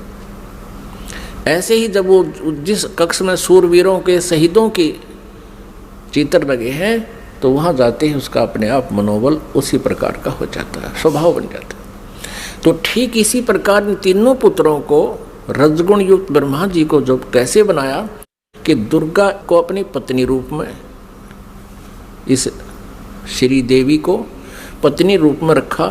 जब ये रजोगुण प्रधान क्षेत्र में निवास करने लगे तो उस समय इस क्षर पुरुष ने, ज्योति निरंजन ने अपने 5 मुख बना लिए और वहां रहने लगे। इन दोनों के संयोग से जो पुत्र उत्पन्न हुआ वो पंचमुखी हो गया। और जब तक वो उस रजोगुण प्रधान क्षेत्र में रहे, इन दोनों का मनोभाव ऐसा ही बना रहा, जिस कारण से वो सभी गुण ब्रह्मा जी में प्रवेश कर गए। और फिर बचपन से ही ब्रह्मा जी को इन्होंने कोमा में कर दिया, परवरिश जारी रखी। जैसे देखा है, एक बता रहा था जी 10 वर्ष से एक लड़का कोमा में है, एक व्यक्ति का कोमा में, एक पाइप के द्वारा उसमें आहार पेट में भेज देते हैं। तो ऐसे रखते हैं, ये कोमा में रखते हैं, युवा होने पर इनको सचेत कर देते हैं। अब दूसरे क्षेत्र जो सतोगुण प्रधान क्षेत्र है, उसमें ये काल विष्णु रूप बना लेता है, ये क्षर पुरुष, और अपनी पत्नी दुर्गा को वहाँ रखता है महालक्ष्मी रूप बना के। इन दोनों के संयोग से सतोगुण प्रधान क्षेत्र में जो पुत्र उत्पन्न होता है वो वैसा ही सतोगुण युक्त हो जाता है। और फिर विष्णु जी को भी ऐसे ही ये कोमा में रखते हैं, युवा होने पर इसको भी सचेत कर देते हैं। फिर ये तीसरे तमोगुण प्रधान क्षेत्र में चले जाते हैं। कौन? ये क्षर पुरुष और दुर्गा। अब श्री देवी का वहाँ रूप पार्वती जैसा बना लेते हैं और स्वयं ये शिव रूप बना लेता है। जैसे शिव जी का आप रूप देखते हो ऐसा ही तो शिव रूप बना लेता है। और उस तमोगुण प्रधान क्षेत्र में रहते हैं, वहाँ इनके संयोग से जो पुत्र उत्पन्न होता है वो ऑटोमेटिकली तमगुण युक्त हो जाता है। और जब वो पुत्र बड़ा होता है उससे पहले उसको कोमा में रखते हैं, उसी तरह युवा होने पर उनको सचेत कर देते हैं। जब ये युवा हो जाते हैं, तीनों को इकट्ठा कर देते हैं। इकट्ठा करके फिर ये काल क्या कहता है, जब ये तीनों पुत्र युवा हो गए और कार्य करने योग्य हो गए, सृष्टि की स्थिति ये संभालने योग्य हो गए, तब इस काल ने, क्षर ब्रह्म ने, क्षर पुरुष ने कहा अपनी पत्नी दुर्गा से कि आज के बाद मैं किसी के समक्ष अपने ओरिजिनल वास्तविक रूप में नहीं आऊँगा, ये मेरी प्रतिज्ञा है। और आप जाओ नीचे इन लोकों में, 21 ब्रह्मांडों में, और संभालो सारी सृष्टि को। अब दुर्गा ने कहा कि ज्योति निरंजन मैं तेरे बस पड़ गई हूँ, अपने पैर पे मैंने आपको कुल्हाड़ा मार रखा है, कुल्हाड़ी मार ली, अब तू जैसे नाच नचाएगा मुझे नाचना पड़ेगा। एक बात बता, मैं स्त्री अकेली कैसे इतने लंबे चौड़े ब्रह्मांड को चलाऊंगी, आप मेरे साथ रहोगे तो मुझे सहयोग मिलेगा। तब उसने कहा कि मैं गुप्त रहूँगा, कभी किसी के समक्ष नहीं आऊँगा, अपनी योग माया से छुपा रहूँगा, लेकिन मैं तेरा सहयोग पल पल पर देता रहूँगा। तू तो केवल निमित्त मात्र होगी, जो भी कुछ करूँगा मैं अपना आप करूँगा, मेरे कर्म अलौकिक होंगे। इतना कहकर दुर्गा को इन तीनों पुत्रों के पास भेज दिया। दुर्गा ने इन तीनों को सचेत किया, एक स्थान पर इकट्ठा कर दिया प्रेरणा कर करके। तब इनसे कहा कि तुम तीनों कार्य करो अपना अपना, ब्रह्मा सृष्टि उत्पत्ति और विष्णु सतिथि और शिव संहार करो। तब इन्होंने कहा कि माता कहीं स्थान तो है ही नहीं, सब जल ही जल है, हम कहाँ रहेंगे। इनको वहाँ समुद्र के अंदर अक्षीर समुद्र में रखा हुआ था। तब दुर्गा ने कहा कि तुम चलो तीनों विमान में बैठो। इनको बहुत कुछ दिखाया, ऊपर के लोक लाख दिखाए सारे। फिर इन तीनों को की 3 राजधानियां बना रखी हैं, एक शिवपुरी, एक विष्णुपुरी और एक ब्रह्मापुरी। शिवलोक कहो से शिवपुरी कहो, ब्रह्मापुरी को से ब्रह्मालोक कहो, और विष्णुपुरी को चाहे विष्णुलोक को। इनको तीनों को एक एक लोक में भेज दिया, अपनी न्यारी स्थान दे दिए। फिर इनसे कहा कि तीनों से कहा कि जाओ तुम सागर मंथन करो। आदेश दुर्गा को देता है ये ब्रह्म सरपुरुष क्षर ब्रह्म, और दुर्गा इन बच्चों से कह देती है कि जाओ तुम सागर मंथन करो। आगे से काल ने सब व्यवस्था कर रखी थी। प्रथम बार जो सागर मंथन हुआ, इस काल ने क्या किया कि अपने श्वासों से 4 वेद छुपा दिए उसमें समुद्र में। सागर मंथन करने से वो 4 वेद बाहर आए, लिपिबद्ध हुए वे। जैसे दूध का प्रारूप कुछ होता है, उसमें जामन लगा देते हैं, दही बनती है, दही को रिड़कते हैं तो मक्खन का कुछ और ही प्रारूप होता, फिर दोबारा लस्सी में नहीं मिल सकता। तो इस प्रकार वो 4 वेद अपने आप बहुत सुंदर कमल के फूलों पर रखे हुए आए। ब्रह्मा ने 4 उठा लिए। अब वो वेद लेकर आए तो दुर्गा ने, आकाशवाणी काल ने बता दिया था कि ब्रह्मा को कहो ये वेद पढ़े, और मैं उसको अंदर से प्रेरणा कर करके कुछ अर्थ बताऊंगा। तो ब्रह्मा ने, उससे पहले ब्रह्मा और विष्णु और शिव वेद पढ़ने से पहले तीनों दुर्गा से पूछा करते थे कि माता हमारा पिता कौन है। दुर्गा को काल ने मना कर दिया था कि तू मेरा भेद नहीं बतावेगी। उसी समय ये कह दिया था कि तू मेरे बारे में किसी को नहीं बताएगी, नहीं तो तेरी खैर नहीं है। अब उस काल के डर से, ज्योति निरंजन क्षर पुरुष के डर से दुर्गा ने सब भेद गुप्त रखा। अपने पुत्रों को बताया, बेटा तुम्हारा कोई पिता नहीं, मैं ही तुम्हारी माता हूँ, मैं ही तुम्हारा पिता हूँ, मैं ही सारी सृष्टि की रचनहार हूँ। तो बच्चों ने मान लिया जैसे माँ बताती है। जब ब्रह्मा जी ने वेदों को पढ़ा, उसमें देखा कि सृष्टि रचनहार तो कोई और है, वो परम अक्षर ब्रह्म है। ब्रह्मा ने पूछा, माता ये वेद कैसे मिले हमारे को? दुर्गा ने कहा, ये भगवान ने दिए हैं भाई, ये गॉड गिवन है। अच्छा, तो फिर ब्रह्मा ने कहा, माता वेदों में लिखा है कि परमात्मा साकार है, मनुष्य सदृश है, सह शरीर है, और आप कह रही हो कि तुम्हारा कोई पिता नहीं। वेदों में लिखा है कि वो उसी ने सब कुछ, सबकी रचना की है, सबका रचनहार है, कुल का मालिक है। तो अब वेद झूठे नहीं हो सकते, क्योंकि गॉड गिवन बता रही आप। अब दुर्गा फंस गई, अपना आत्मा कितनी झूठ बोल ले, सच्चाई ऊपर आए बिना रहा नहीं करती। कहते हैं चोर चुरावे तुमड़ी गाड्डे पानी में, वह गाड्डे वह ऊपर आवे, में सच्चाई छनी नहीं। फिर दुर्गा ने कहा बेटा बात सुनो, वो निराकार है, वो किसी को दिखाई नहीं देगा, और क्यों व्यर्थ प्रयत्न करते हो, वो निराकार है। अब ब्रह्मा ने कहा माता अब आपकी बातों पर मुझे अविश्वास हो गया। पहले तो मैं आपकी प्रत्येक बात को सिरोधार्य करता था, सत्य मानता था, लेकिन आज आपकी बात में फर्क पड़ गया। अब मैं नहीं मानूंगा आपसे, मुझे परमात्मा चाहिए, क्योंकि ये आत्मा जब से उस परमेश्वर से बिछड़ी है तभी से उसका अभाव महसूस कर रही है, और उसी समय से खोज में लग गई। यहाँ हम आगे जहाँ हम उसको जिस विधि से खोजना चाहते हैं वो मिल नहीं सकता, क्योंकि चारों वेदों में केवल ब्रह्म तक के पाने की, इस क्षर पुरुष तक के पाने की विधि लिखी है। उस परम अक्षर ब्रह्म के पाने की विधि इसमें ऑप्शन छोड़ रखा है। यजुर्वेद अध्याय नंबर 40 के मंत्र नंबर 10 से लेकर 13 में स्पष्ट किया है। जो वेद ज्ञानदाता ब्रह्म कह रहा है कि उस परमेश्वर के बारे में कोई तत्वदर्शी संत बताओगे, उनसे पूछो। ये वेद भी यही कहते हैं। वेदों का सारांश गीता जी है। गीता जी अध्याय नंबर 4 के श्लोक नंबर 34 में भी यही कहा है। ये गीता ज्ञानदाता ये क्षर पुरुष है, श्री कृष्ण में प्रवेश करके बोलता है। वो भी यही कहता है कि उस परमात्म तत्व की जानकारी की तत्वदर्शी संतों से जाकर समझो, वो बताएंगे। तो वेदों में जो प्रमाण लिखा है, तो ब्रह्मा ने सोचा कि वेदों में लिखा है कि ओम का नाम है और ओम नाम से जाप करूंगा मैं। और हठ योग कैसे शुरू किया इसने?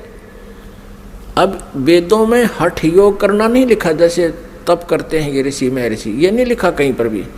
लेकिन वो तप कहाँ से ग्रहण किया? इस तप वाला जो हठ योग की साधना कहाँ से ग्रहण करी ब्रह्मा ने? ब्रह्मा जी जब उत्पन्न हुआ, श्री विष्णु जी के नाभि से कमल निकला और उसके ऊपर ये बैठे विराजमान पाया अपने आप को। काफी समय तक उस डंठल को पकड़कर नीचे उतरा, ऊपर नीचे घूमा, कहीं और छोर नहीं मिला, तो वापस उस कमल के फूल पर आकर विराजमान हो गया। तब आकाशवाणी करी क्षर पुरुष ने, ज्योति निरंजन ने, कि तप करो तप करो। अब ब्रह्मा ने वो आकाशवाणी परमेश्वर की मानकर तप शुरू कर दिया। जब इसने 1000 वर्ष तक तप कर लिया, फिर आकाशवाणी हुई कि सृष्टि करो।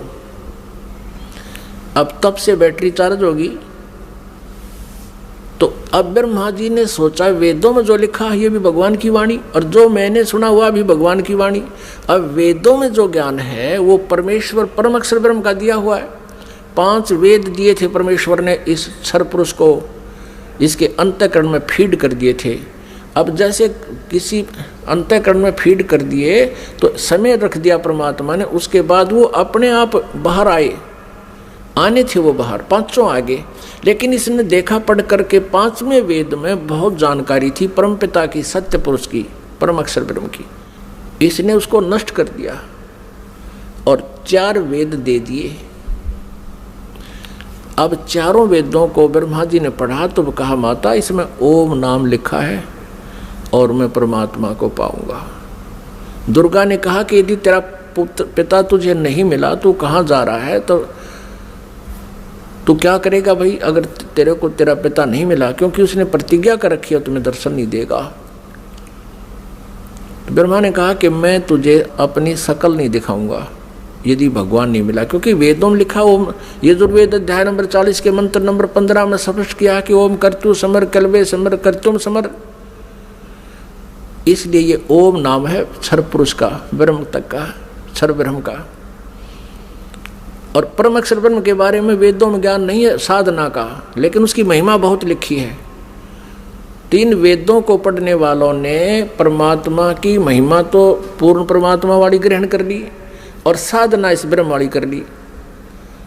जानकारी परम अक्षर ब्रह्म की अधिक है, जिसको परम अक्षर ब्रह्म कहते हैं, सत्पुरुष भी कहते हैं।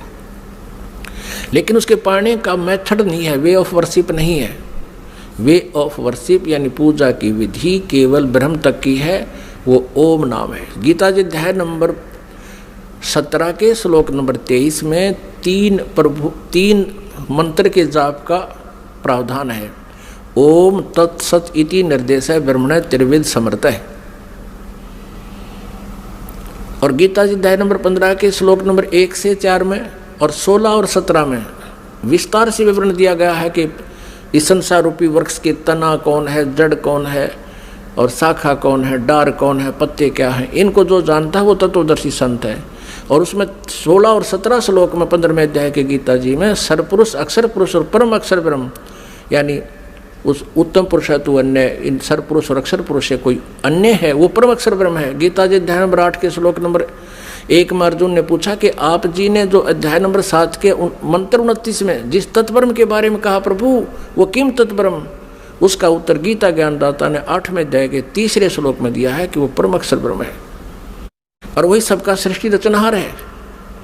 तीनों लोकों में प्रवेश करके सबका धारण पोषण करता है, 15वें अध्याय के 17वें श्लोक में स्पष्ट किया है। तो वो परम अक्षर ब्रह्म है, उसकी जानकारी वेदों में पाने की नहीं है, वो तो तत्वदर्शी संत बताएगा, ये दास बताएगा, परमात्मा ने भेजा है इसी उद्देश्य से। वो ना होने से ब्रह्मा जी ने ओम नाम का जाप किया, 4 युग तक समाधि लगा के हठ योग भी किया। तब दुर्गा ने अपने वचन से एक लड़की उत्पन्न की और उससे कहा कि बेटी आप जाओ और ब्रह्मा को जो समाधिस्थ है उसको उठाओ और कहो कि आपको माता याद कर रही है, तेरे बिना सृष्टि नहीं रची जा रही। अब 4 युग जब बीत गए, आकाशवाणी की दुर्गा को सरपुरुष ने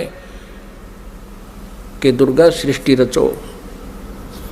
दुर्गा ने कहा, प्रकृति देवी ने कहा कि आपका ज्येष्ठ पुत्र आपकी खोज में गया है, मेरे मना करते करते भी गया है। तब आकाशवाणी से कहा उस काल ने, सरपुरुष ने, कि उसको बुलाओ, मैं कभी दर्शन नहीं दूंगा। तब वो लड़की वहाँ भेजी। लड़की ने जाकर के देखा कि आवाज़ लगाई, ब्रह्मा उठा नहीं। तब दुर्गा से अपना आकाश यानी अंदर से अंतःकरण से फ़ोन किया, टेलीफोन किया कि माता ये उठ नहीं रहा, अब क्या करूं, बहुत आवाज़ लगा ली। दुर्गा ने कहा कि तू इसके चरण स्पर्श कर। चरण स्पर्श करते ही ब्रह्मा की आंखें यानी समाधि टूट गई। सामने देखा युवा लड़की को। ब्रह्मा जी ने कहा कि तू कौन कुलटा आ गई है, तुझे मैं श्राप दूंगा, तू मेरा तप भंग करने को आई है।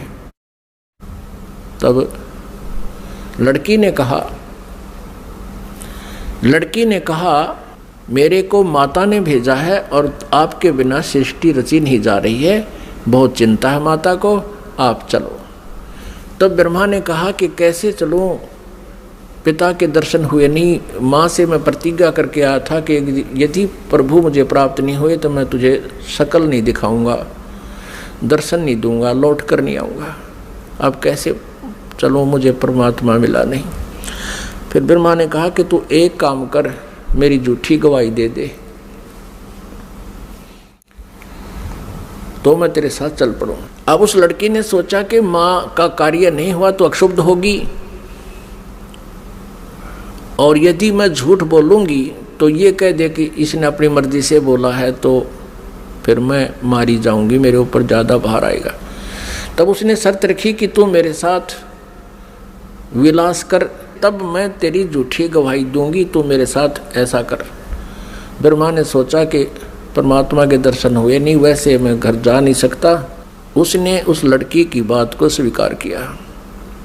फिर लड़की ने अपने वचन से एक और लड़की उत्पन्न की और कहा कि 1 से 2 गवाह ज़्यादा अच्छे होते हैं। उस लड़की से कहा दूसरे नंबर की से कि तू भी गवाही देना कि ब्रह्मा जी को पिता के दर्शन हो गए और हमारे सामने हो गए। उसने भी यही शर्त रखी, इसी उद्देश्य से, कहीं मैं झूठी ना सिद्ध कर दे मुझे ये और ये आप बच जावें। उस लड़की ने भी वही शर्त रखी, ब्रह्मा ने वो स्वीकार किया। अब तीनों के तीनों माँ के पास आ गए, दुर्गा के पास। अब दुर्गा ने पूछा, प्रकृति देवी ने पूछा ब्रह्मा से क्या आपको अपने पिता के दर्शन हो गए? अब सुनियोजित षड्यंत्र के तहत ब्रह्मा ने कहा कि हाँ, मुझे पिताजी के दर्शन हो गए।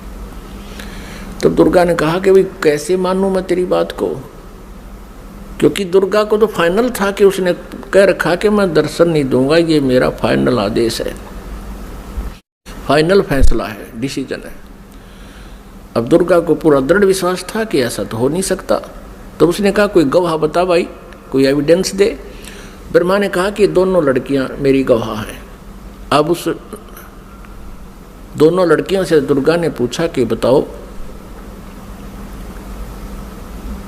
तुम्हारे सामने इसको दर्शन हुए? हाँ, दोनों ने झूठी गवाही दे दी कि हमारे सामने इसको ब्रह्मा जी को भगवान ने दर्शन दिए हैं, मनुष्य दृश्य है। क्योंकि वेदों में लिखा है, यजुर्वेद अध्याय नंबर 5 के श्लोक नंबर 1 में और 5 के मंत्र नंबर 8 में, तो 8 में तो 3 बार लिखा भगवान के विषय में, और यजुर्वेद अध्याय नंबर 5 के श्लोक नंबर 1 मंत्र में 2 बार लिखा अग्ने तनुरसी विष्णुवे तवा सोमस्य तनुरसी। परमात्मा सहशरीर है, उस परमेश्वर का सबके धारण पोषण करने के लिए उस अमर पुरुष का शरीर है। और ऋग्वेद मंडल नंबर 1 सूक्त नंबर 31 मंत्र नंबर 18 में स्पष्ट किया है कि वो नरवत अग्नि, मनुष्यवत, मनुष्य के समान है वो परमात्मा। तो ब्रह्मा को वेदों से तो पता था कि भगवान मनुष्य जैसा है, उधर से उनको समझा दिया, तुम न्यों बता दियो भगवान मनुष्य जैसा है। अब दुर्गा को सभी ने जब गवाही दे दी तो दुर्गा समंजस में पड़ गई कि मेरे को तो वो कह रहा था मैं दर्शन दूंगा ही नहीं, और इन बच्चों को दर्शन दे दिए। अब दुर्गा अपने मन में दुखी होकर दूर जा बैठी और कहने लगी कि आप तो बहुत झूठे हो। आकाशवाणी अपने इंटरनेट कनेक्शन कर लिया, ऐसे ही कर लेते हैं बातें जब जिनकी भक्ति से जो सिद्धियां प्राप्त हो जाती हैं, दूसरे से दूर देश में बैठकर भी बातें की जा सकती हैं। अब दुर्गा ने कहा कि आप झूठे हो, आप झूठ भी बोलते हो, संभालो अपने काम को, आप ही करो, मुझे कुछ कहते हो, बच्चों को कुछ कहा है। तब उस आकाशवाणी की उस काल ने, ब्रह्म ने, क्षरब्रह्म ने कि तीनों झूठ बोल रहे हैं, मैंने कोई दर्शन नहीं दिए। तब वो आई करड़ी होकर दुर्गा, जैसे जांच अधिकारी को जो पता लग जाता है कि सच्चाई क्या है, पहले तो विनम्रता से पूछता है वो थानेदार, और फिर सोटा ठा के खड़ा हो जाता है, सच्ची बता दो, झूठ बोलते हो तुमने उससे पता किया, मैंने उससे पता किया, वो ऐसे ऐसे कर। तब वो कहने लगा कि मुझे आकाशवाणी हुई है परमात्मा की कि तुमने को कोई दर्शन नहीं हुए हैं। तब ब्रह्मा हंसने लग गया कि माता, मैं प्रतिज्ञा करके गया था कि पिताजी के दर्शन नहीं हुए तो मैं आपको दर्शन नहीं दूंगा। पिता के दर्शन हुए नहीं थे, हम तीनों ने मिलकर झूठ बोल दिया वापस आने के लिए। तब दुर्गा ने उन तीनों को श्राप दे दिया। ब्रह्मा को श्राप दिया कि तेरी जग में पूजा नहीं होगी और तेरे जितने भी अनुयायी वंशज होंगे तेरे जैसे लपाड़ लफंडर झूठे होंगे, सच्चाई का पता नहीं होगा पर विद्वान कब आएंगे। तो ब्रह्मा जी के अनुयायी कौन है? ऋषि महर्षि, और उनको वेदों का बिल्कुल ज्ञान नहीं था और महर्षि की पदवी पा गए। अभी दिखाएंगे, घबराना ना, कोई पहली बार सुन रहा हो, पूरी डिटेल दिखाएंगे कि सतयुग के ब्राह्मण और गुरु ऋषियों को वेदों का ज्ञान कैसा था। उनको वेदों का ज्ञान ही नहीं था। अब ब्रह्मा जी को बड़ी चिंता हुई कि मेरे को श्राप दे दिया, मेरी पूजा नहीं होगी। ब्रह्मा मूर्छित हो गया, इस आघात ऐसी लगी उसको वचन की। फिर दुर्गा ने विष्णु जी से पूछा कि पुत्र तू भी अपने पिता की खोज कर ले, कहीं फिर बाद में सृष्टि के दौरान तुम समाधि ला कर बैठ जा और सृष्टि कर्म में बाधा पड़े। विष्णु जी चल पड़े पिता की खोज के लिए, शेष नाग के लोक में पहुंच गए। अपने आत्माओं प्रत्येक प्राणी ने अपनी जो डायरेक्शन कायम कर रखी है, सीमा कायम कर रखी है। जोटे ने भैंसे न अपनी कर रखी है, जब दूसरा भैंसा आ जाता लड़ मरा उसके साथ। कुत्ते ने अपनी सीमा बांट रखी है। ऐसे ही जो ही शेष नाग के लोक में विष्णु जी ने प्रवेश किया तो शेष नाग ने सोचा कि तेरे लोक में, तेरी जुरिडिक्शन में ये कैसे आ रहा है निर्भय होकर के, इसको किसी का खौफ नहीं, मैं यहाँ का सम्राट हूं। अब जो ही विष्णु जी निकट आए तो उसने 1000 फन ऐसे फैला लिए शेष नाग ने, और 1000 फनों से विष का फुहारा छोड़ दिया। जैसे धुंध हो जाती है ऐसे विष्णु जी के चारों तरफ उस विष के फुहारे की धुंध होगी, और श्री विष्णु जी के शरीर पर, पूरे शरीर पर ऐसा पेंट हो गया काला, उस विष से काला शरीर हो गया। अब विष्णु जी ने देखा कि इस नाग ने ये क्या कर दिया, मैंने इसको कुछ कहा नहीं, आगंतुक के साथ ये ऐसा दुर्व्यवहार करता है, मैंने इसको कुछ कहा नहीं, कोई इसको हानि पहुंचाई नहीं, मैं तो अपना कोई किसी खोज में आया था और इसका इतना दिमाग खराब है। अब विष्णु जी ने सोचा कि ला इसको खत्म कर देता हूँ इस नाग कीड़े को। जो ही शेष नाग को मारने के लिए आगे को चले विष्णु जी, आकाशवाणी की उस ब्रह्म ने, क्षर पुरुष ने, इनके पिता ने, कि विष्णु तुम ऐसे एक दूसरे को मारते रहोगे तो सृष्टि कैसे चलेगी, तुम वापस जाओ, और कहीं पर मैं कभी किसी के सामने नहीं आऊंगा, मैं दर्शन नहीं दूंगा किसी को, मेरी उपलब्धि कोई नहीं कर सकता, और जाके अपनी माता को सच सच बता दे कि मुझे दर्शन नहीं हुए। यदि तू झूठ बोलेगा तो तेरा भी हरास ब्रह्मा जैसा होगा। और इस शेष नाग ने जो तेरे साथ अभद्र व्यवहार किया है, इसका ऑयल, इसका टिट फॉर टैट, यानी इसका बदला तू द्वापर युग में श्री कृष्ण रूप में जाएगा, तब तू इसका बदला लेना, और अब इसको कुछ मत कहे। विष्णु जी को जब आकाशवाणी हुई, उसने परमात्मा की आकाशवाणी मान के वापस माँ के पास आ गया। दुर्गा ने पूछा, बेटा तूने अपने पिता के दर्शन हुए? विष्णु जी ने कहा कि नहीं माता, मुझे कोई दर्शन नहीं हुए। और माता ने पूछा, फिर तेरा हाल ऐसा कैसा हो गया कि ऐसे ऐसे शेष नाग के लोक में चला गया, उसने मेरे साथ ऐसा किया, और आकाशवाणी में कहा है कि इसको अब मत मार, द्वापर युग में जब तू श्री कृष्ण रूप में जाएगा तब तुझे इसका बदला दिलाऊंगा। अब दुर्गा ने विष्णु जी को सीने से लगा लिया कि बेटा तेरे को सतिथि का विभाग दिया जाएगा और तेरी पूजा जगमा होगी, और तू बहुत सच्चा व्यक्ति है।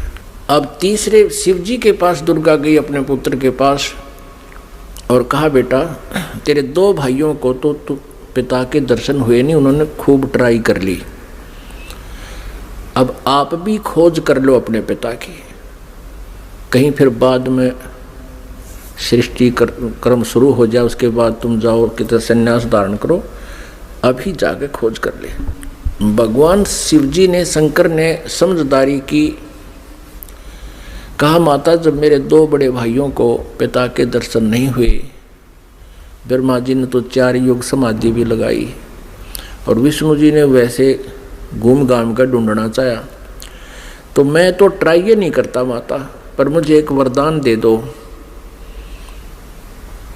दुर्गा से शिव जी ने कहा, तमोगुण शिव ने कहा कि मुझे एक वर दे दो माता, कि मेरी मृत्यु कभी ना हो, मैं अमर हो जाऊं।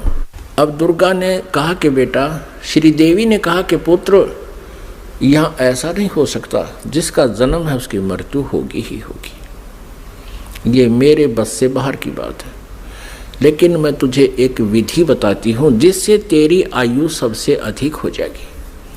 तो भगवान शिव ने कहा कि माता वही कृपा कर दो।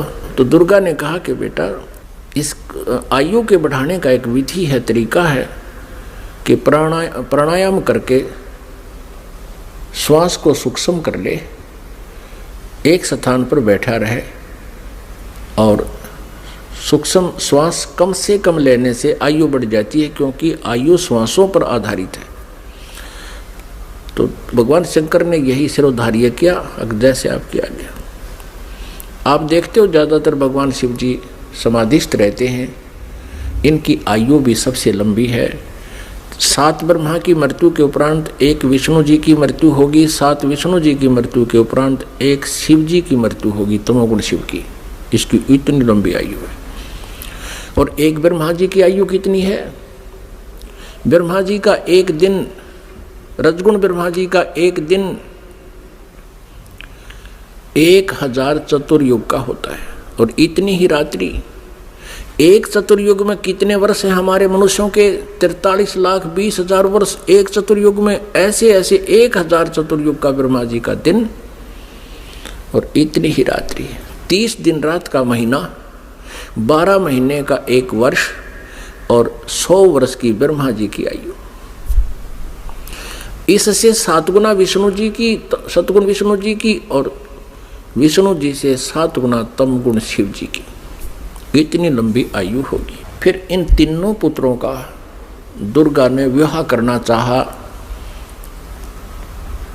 आकाशवाणी की उस काल ब्रह्म ने, सरपुरुष ने दुर्गा जी से कि दुर्गा तो इन तीनों बच्चों को पुनः सागर मंथर पर भेज दे और वहां इनका विवाह करने के लिए तू ही 3 रूप बना करके 3 लड़कियों के रूप से निकलना है। अब श्री देवी ने 3 रूप बनाए, गुप्त, और समुद्र में छुपा दिए। उधर से तीनों पुत्रों से कहा कि जाओ बेटा तुम सागर मंथन करो। उधर से ये काल सब व्यवस्था कर देता है। इन्होंने जाकर के सागर मंथन दूसरी बार किया तो 3 लड़कियां बाहर आई। अब माता ने कहा था बेटा जो पहले निकले उसकी पहचान कर लेना, अलग अलग। दूसरी बार जो निकले उसकी पहचान तीसरे के। तो तीनों ने आगे पीछे कर लिया, उनको माँ के पास ले आए। दुर्गा ने पूछा पहले कौन सी निकली थी? कि ये वाली। उसका नाम सावित्री रख दिया और ब्रह्मा से कहा कि ये तेरी पत्नी रूप में होगी। दूसरी को कहा तेरा नाम लक्ष्मी होगा और विष्णु जी से उसका विवाह कर दिया। और तीसरी से कहा कि तेरा नाम उमा होगा और उसका विवाह शिव जी से कर दिया। अब यहाँ से इस एक ब्रह्मांड में काल सृष्टि प्रारंभ हुई। इस क्षर पुरुष का परिवार प्रारंभ हुआ। इससे सुर और असुर उत्पन्न हुए। और पुण्यात्मा, जो पुराणों में हम सागर मंथन सुनते हैं कि 14 रत्न निकले, भगवान शिव ने विष को ग्रहण किया, वो तो बहुत बाद की बातें हैं। तो पहले ये इस प्रकार सागर मंथन हुए थे। वो इन वेदों में, इन पुराणों में नहीं है, वो सूक्ष्म वेद में है, 5वें वेद में। पुण्यात्माओं, अब ये है वो सृष्टि रचना जो 5वें वेद में है, सूक्ष्म वेद में।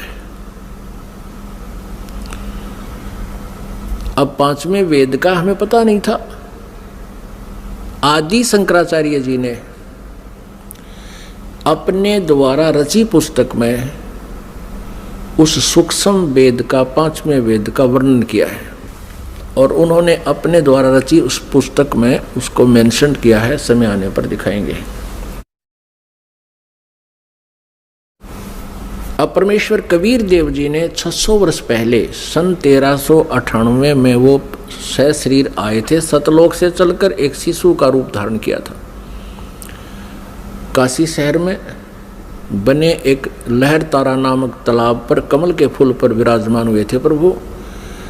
और ये 5वां वेद प्रदान करने के लिए आते हैं अपने मुखारविंद से। और उनको एक निसंतान जुल्हा दंपति उठा ले गए थे। जुल्हे के घर प्रभु परवेश की लीला करते हुए बड़े हुए, वही कार्य करके दिखाया जनता को, क्योंकि ऐसी परमात्मा लीला किया करते हैं। वेदों में ऐसा ही लिखा है कि वो परमात्मा आता है प्रत्येक युग में और ऐसे मनुष्य जैसे एक जीवन मनुष्य जैसे कर्म करके ये लीला करता हुआ अपना निर्वाह करके दिखाता है। ऋग्वेद मंडल नंबर 1 सूक्त नंबर 31 मंत्र नंबर 17 में।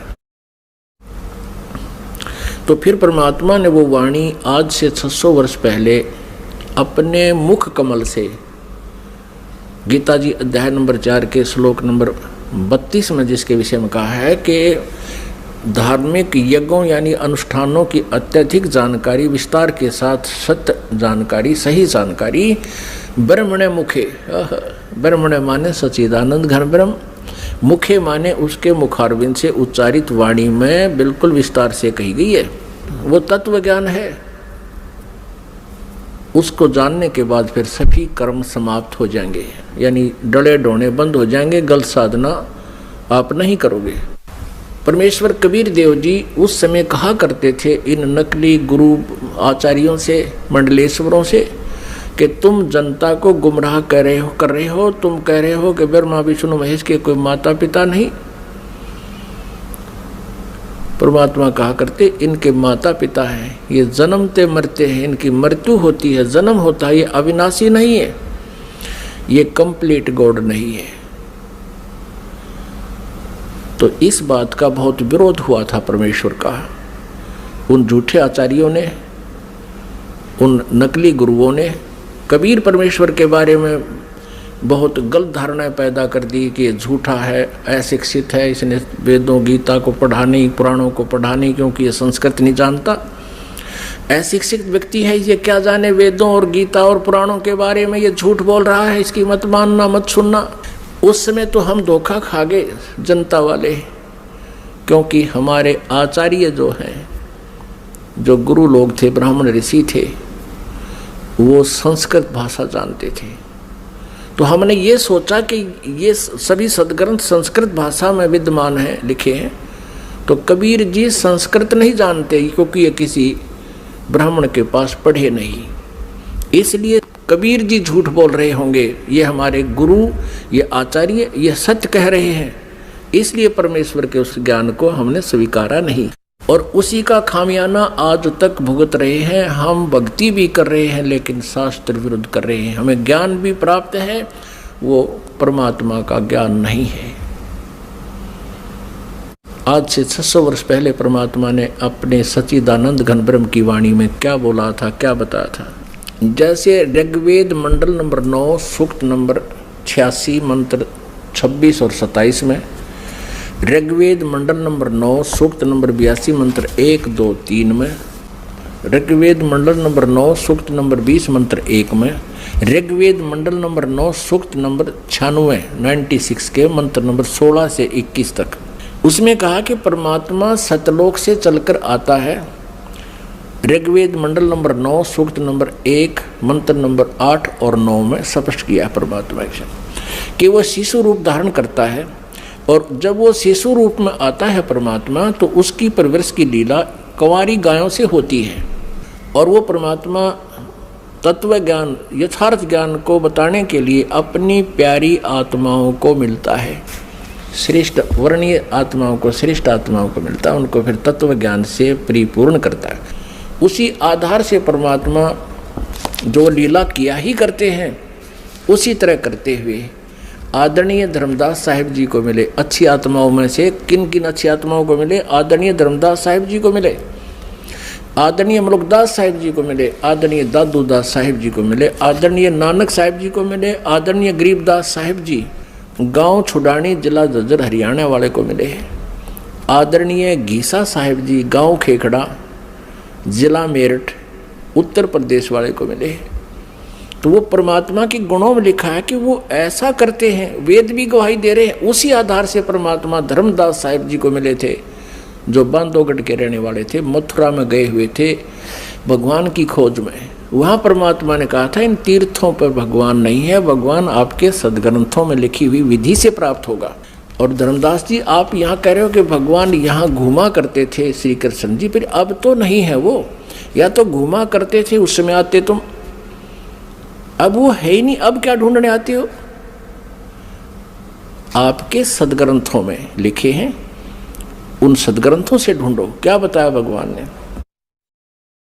धर्मदास ये जग बोरा ना, कोई न जाने पद निर्वाण, यही कारण मैं कथा पसारा, जग से कहिए वो राम नियारा। परमेश्वर कबीर देव जी ने ये सृष्टि रचना धर्मदास जी को सुनाई थी, आदरणीय धर्मदास साहिब जी को। परम पूज्य परमेश्वर कबीर जी ने जो कथा दास ने आपको सुनाई, यही कथा आदरणीय धर्मदास साहिब जी को सुना रखी थी, उसमें से दास ने आपको सुनाया। अब ये उनकी सच्चिदानंद घन ब्रह्म की वाणी में लिपिबद्ध है, कबीर सागर में लिखा है, उससे पढ़कर सुना रहा हूँ आपको। वो कबीर वाणी कहलाती है, सच्चिदानंद घन ब्रह्म की वाणी कहलाती है, जिसके विषय में गीता जी अध्याय नंबर 4 के श्लोक नंबर 32 में कहा है कि वो सच्चिदानंद घन ब्रह्म की मुखारविंद से उतरित उस अमर वाणी में, कबीर वाणी में लिखा है।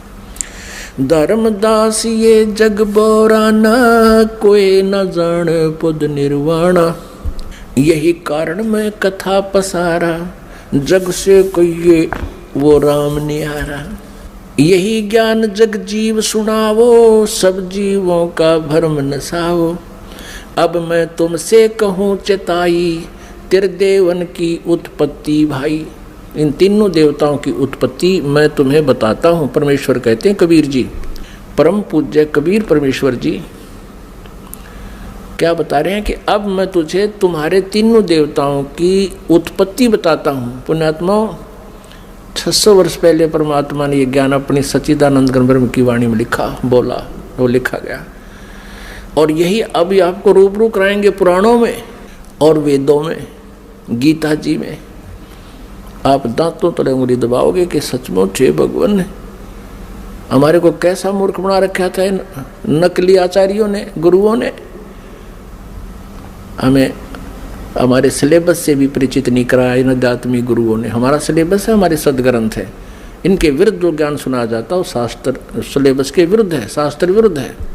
अब मैं तुमसे कहूँ चिताई, त्रिदेवन की उत्पत्ति भाई। कुछ संक्षेप कहूँ गौराई, सब संशय तुमरे मिट जाई। कहते थोड़े से समय में संक्षेप में बताऊंगा, उससे में सारे संशय दूर हो जाएंगे। ज्ञानी सुने सो हृदय लगाई, मूर्ख सुने तो गम ना पाई। इस ज्ञान को जो बुद्धिमान व्यक्ति सुनेंगे, इस कथा को, तो हृदय से लगाएंगे कि सचमुच सही है। और प्रमाण देखेंगे अपने सदग्रंथों में, पुराणों में और वेदों और गीता जी में। बुद्धिमान तो हृदय से लगाएगा कि सचमुच यही बात है, हमें पता नहीं लगा। और मूर्ख सुने तो गम नहीं पाई, माने वो नहीं समझ सकेगा, वो तो अनाड़ी आदमी है। प्रमाण देखकर भी नहीं मानना, तो अनाड़ी व्यक्ति है। ज्ञानी सुने सो हृदय लगाई, मूर्ख सुने तो गम ना पाई। अब मैं तो बताने जा रहा हूं उसके बारे में, समझदार तो समझेंगे क्या। माँ अष्टंगी पिता निरंजन, ये जमदारुण वंशन अंजन। ब्रह्मा श्री विष्णु श्री शिव जी के माता तो अष्टंगी या दुर्गा है, और पिता ये ज्योत निरंजन क्षर पुरुष क्षर ब्रह्म ये काल है। माँ अष्टंगी पिता निरंजन, ये जमदारुण वंशन अंजन। पहले कीन निरंजन राई, पीछे से माया उपजाई। पहले तो कहते हैं ज्योत निरंजन क्षर ब्रह्म का अंडे से जन्म हुआ, उत्पत्ति हुई परमात्मा से ही, और पीछे से दुर्गा की उत्पत्ति की परमेश्वर ने ही, परम अक्षर ब्रह्म ने, सतपुरुष कबीर साहब ने। तो फिर क्या बताते हैं, पहले कीन निरंजन राई, पीछे से माया उपजाई। माया दुर्गा को कहते हैं। माया रूप देख अति शोभा, देव निरंजन तन मन लोभा। दुर्गा के सुंदर रूप को देखकर इसके अंदर विषय वासना प्रभावित होगी, प्रबल होगी। काम देव धर्मराय सताए, देवी को तुरंत धर खाए। क्या बताते हैं कि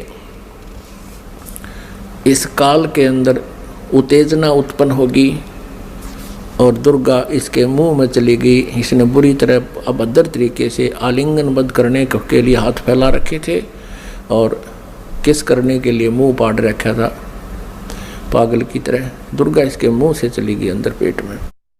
पेट से देवी करी पुकारा, हे साहब मेरा करो उभारा। टेर सुनी तब हम ता आए, अष्टंगी का बंध छुड़वाए। परमात्मा कहते धर्मदास जी, फिर मैं वहां गया दुर्गा के पास, जो पेट में थी उसके बाहर निकाला मैंने इसको। सतलोक में कीन्या दुराचारी, काल निरंजन दीन्या नकारी। माया समेत दिया भगाई, 16 शंख कोस दूरी पर आई। अष्टंगी और ये काल अब दोई, मंद कर्म से गए बिगोई। धर्मराय को हिकमत कीन्या, नख रेखा से भग कर लीना। इस काल को धर्मराय भी कहते हैं। इसने कसम खाई थी, प्रतिज्ञा की थी भगवान के सामने। परमात्मा ने कहा था तू इन आत्माओं ने दुखी करेगा। ये बोला नहीं जी, जो जिसे कर्म करेगा उसे फल दूंगा। मैं कति धर्म का राज करूंगा, इसलिए धर्मराज कहलाया।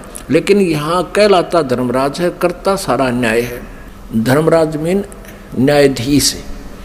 अब ये काल वैसे तो न्यायाधीश कहलाता है और करता सारे न्याय। तो परमात्मा कहते निरंजन धन तेरा दरबार, जहाँ तनिक नहीं न्याय विचार। अब क्या बताते हैं, धर्मराय को हिकमत की ना, नख रेखा से भग कर लीना। कहते दुर्गा के प्रजनन इंद्री इसने अपनी सिद्धि शक्ति से बना ली।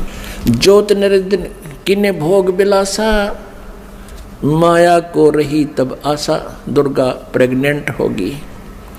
3 पुत्र अष्टंगी जाए, ब्रह्मा विष्णु शिव नाम धराए। ओए होए, ये परमात्मा परमेश्वर ने स्वयं आकर के ये सारा अपने द्वारा रची हुई सृष्टि का सारा ज्ञान बताया, विधान दिया 600 वर्ष पहले। और यही आज हमारे पुराणों में आपके रूबरू कराएंगे, देखना आप हैरान रह जाओगे। 3 पुत्र अष्टंगी जाए, ब्रह्मा विष्णु शिव नाम धराए। 3 पुत्रों का जन्म होया दुर्गा से, इनका ब्रह्मा विष्णु और शिव नाम धरे गए। 3 देव विस्तार चलावे, इनमें यो जग धोखा खावे। ये तीनों देवता इस काल के एक ब्रह्मांड का संचालन कर रहे हैं और इन्हीं को सर्वेश्वर मान के ये जग धोखा खा रहा है। 3 लोक अपने सुत दीन्या, सुन निरंजन बासालीन्या। 3 लोक, पृथ्वी लोक, स्वर्ग लोक और नीचे पाताल लोक, ये तीनों लोग अपने पुत्रों को देकर ये स्वयं शून्य में, शिखर में, एकांत स्थान पर गुप्त रहता है। गीता जी अध्याय नंबर 7 के श्लोक नंबर 24 और 25 में स्वयं कहता है, श्री कृष्ण में बोल रहा है ये काल प्रवेश करके, कहता है ये मूर्ख समुदाय मुझे उस अव्यक्त को व्यक्तिम आपनम मन्यते, मुझे मनुष्य शरीर में आया हुआ मानते हैं, कृष्ण मान रहे, मैं आई एम नॉट कृष्ण। और ये कहता है कि मैं कभी किसी के समक्ष नहीं आता, ये मेरा अनुत्तम यानी घटिया नियम है मेरा। अब जो भगवान, अब जो पिता पुत्रों के भी सामने नहीं आता, उनसे भी छुप के रहता है, तो उसमें कोई दोष है, वो अच्छा नियम नहीं है उसका। इसलिए यह अनुत्तम घटिया अटल नियम लिखा, ये मेरा अटल नियम है, अविनाशी नियम है। और फिर कहता है कि मैं अपनी योग माया से छुपा रहता हूँ। इसे सीधे कहीं पर आकार में है, अव्यक्त है। अव्यक्त का अर्थ निराकार नहीं होता। जैसे बादल छा जाते हैं सूर्य के सामने तो वो हमें दिखाई नहीं देता, उसका कुछ रोशनी अवश्य थोड़ी बहुत महसूस सी होती है फिर भी, लेकिन वो हमें दिखाई नहीं देता। वो बादलों से पार अव्यक्त है, वहाँ पर साकार है। जब दिखाई देते ही वो बादल हटते ही वो साकार है। लेकिन उसको निराकार नहीं कह सकते कि भगवान दिखाई दे जब तो साकार हो जाता, ना दिखाई तो निराकार है, या कोई डेफिनेशन हुई भगवान की। वो साकार ही है पर हमें नहीं दिखता, वो अलग बात है। उसको अव्यक्त कह सकते हैं, जो दिखाई ना देता, हम देख नहीं पा रहे उसको, वो अलग बात है। लेकिन परमात्मा साकार है। निराकार और साकार की परिभाषा अलग अलग होती है। निराकार जो कभी ना दिखाई दे, जिसका कोई आकार नहीं है, और साकार जो सह शरीर है, उसका कोई आकार है, उसको साकार कहते हैं। जिन अज्ञानियों को ज्ञान नहीं, उन्होंने परमात्मा की परिभाषा बदल डाली अपने ज्ञान सोच के आधार पर, तो वो तत्व ज्ञानहीन प्राणी है। ये खुद भी कहता मैं छुपा रहता हूँ, कभी किसी के सामने नहीं आता। यही परमेश्वर की सच्चिदानंद घन ब्रह्म की वाणी बता रही है, कबीर वाणी, कि ये ज्योत निरंजन सुन ठिकाना, यानी ऊपर 21वें ब्रह्मांड के ऊपरले स्थान पर रहता है। और ब्रह्मा विष्णु शिव भेद न जाने, ब्रह्मा विष्णु महेश को भी नहीं पता वो कहाँ है, कौन है, कैसा है। 3 लोक अपने सुत दीना, सोन निरंजन बासालीना। 3 देव सो उसको ध्यावे, निरंजन का वो पार न पावे। ये तीनों देवता समाधि लगाते फिर भी चेष्टा करते हैं, क्योंकि आत्मा नहीं रुक सकती भगवान बिना। कभी कभी ये फिर भी तपस्या करने की चेष्टा करते हैं, थोड़ी बहुत वर्षों तक, लेकिन उसका भेद नहीं पाए। और पहले ही उन्होंने ट्राई करके देख लिया, इन्होंने परमात्मा नहीं मिले। इसलिए दुर्गा ने उन्हें बता दिया कि वो निराकार है। तो इन्होंने स्वीकार कर लिया कि वो निराकार है। और इन्होंने भी ट्राई करके देख लिया, नहीं मिला, तो सब ने उसकी डेफिनेशन बदल ली अपनी सोच के आधार से कि परमात्मा निराकार है। क्यों दिखाई नहीं दे रहा उनको? उनकी वे ऑफ वर्शिप परमात्मा देखने वाली नहीं थी। वेदों में जो वर्णन है परमात्मा का, ओम नाम और आदि जो साधन है, ये परमात्मा को पाने के नहीं है। क्योंकि गीता जी अध्याय नंबर 11 के श्लोक नंबर 47 और 48 में ये श्रीमद् भगवद गीता जी का ज्ञान ये काल ही दे रहा है श्री कृष्ण में प्रवेश करके। और ये कहता है कि अर्जुन वास्तविक रूप मेरा ये है, विराट रूप दिखाया, और मेरे दर्शन, मेरी प्राप्ति, मेरा ये रूप है, और इस रूप में मैं कभी किसी को दर्शन नहीं देता, इसने प्रतिज्ञा कर रखी है। और ये कहता है कि अर्जुन तेरे से पहले मेरे इस रूप को जो तूने आज देखा, पहले किसी ने नहीं देखा इस विराट रूप को। अब श्री कृष्ण गीता जी बोल रहे होते तो ये नहीं कहते कि मेरा ये विराट रूप, असली रूप ये है, ये काल रूप है, इसको किसी ने पहले नहीं देखा। क्योंकि श्री कृष्ण जी तो कौरवों की सभा में पहले अपना विराट रूप दिखा चुके थे, तो ये शब्द नहीं कहते जो श्रीमद् भगवद गीता अध्याय नंबर 11 के श्लोक 47 में कहा और 48 में कहा कि इस मेरी प्राप्ति यानी मेरे रूप के दर्शन यानी भगवान प्राप्ति, ब्रह्म प्राप्ति, ब्रह्म का ये रूप है, ये काल है। कहता ना वेदों वर्णित विधि से, ना किसी जप से, ना तप से, ना किसी क्रिया से कोई भी प्राप्ति नहीं कर सकता। इससे सिद्ध है कि गीता जी अध्याय नंबर 8 नंबर 13 में कहा कि ओम इति एक अक्षरम ब्रह्म व्यवहारण माम अनुसमरण।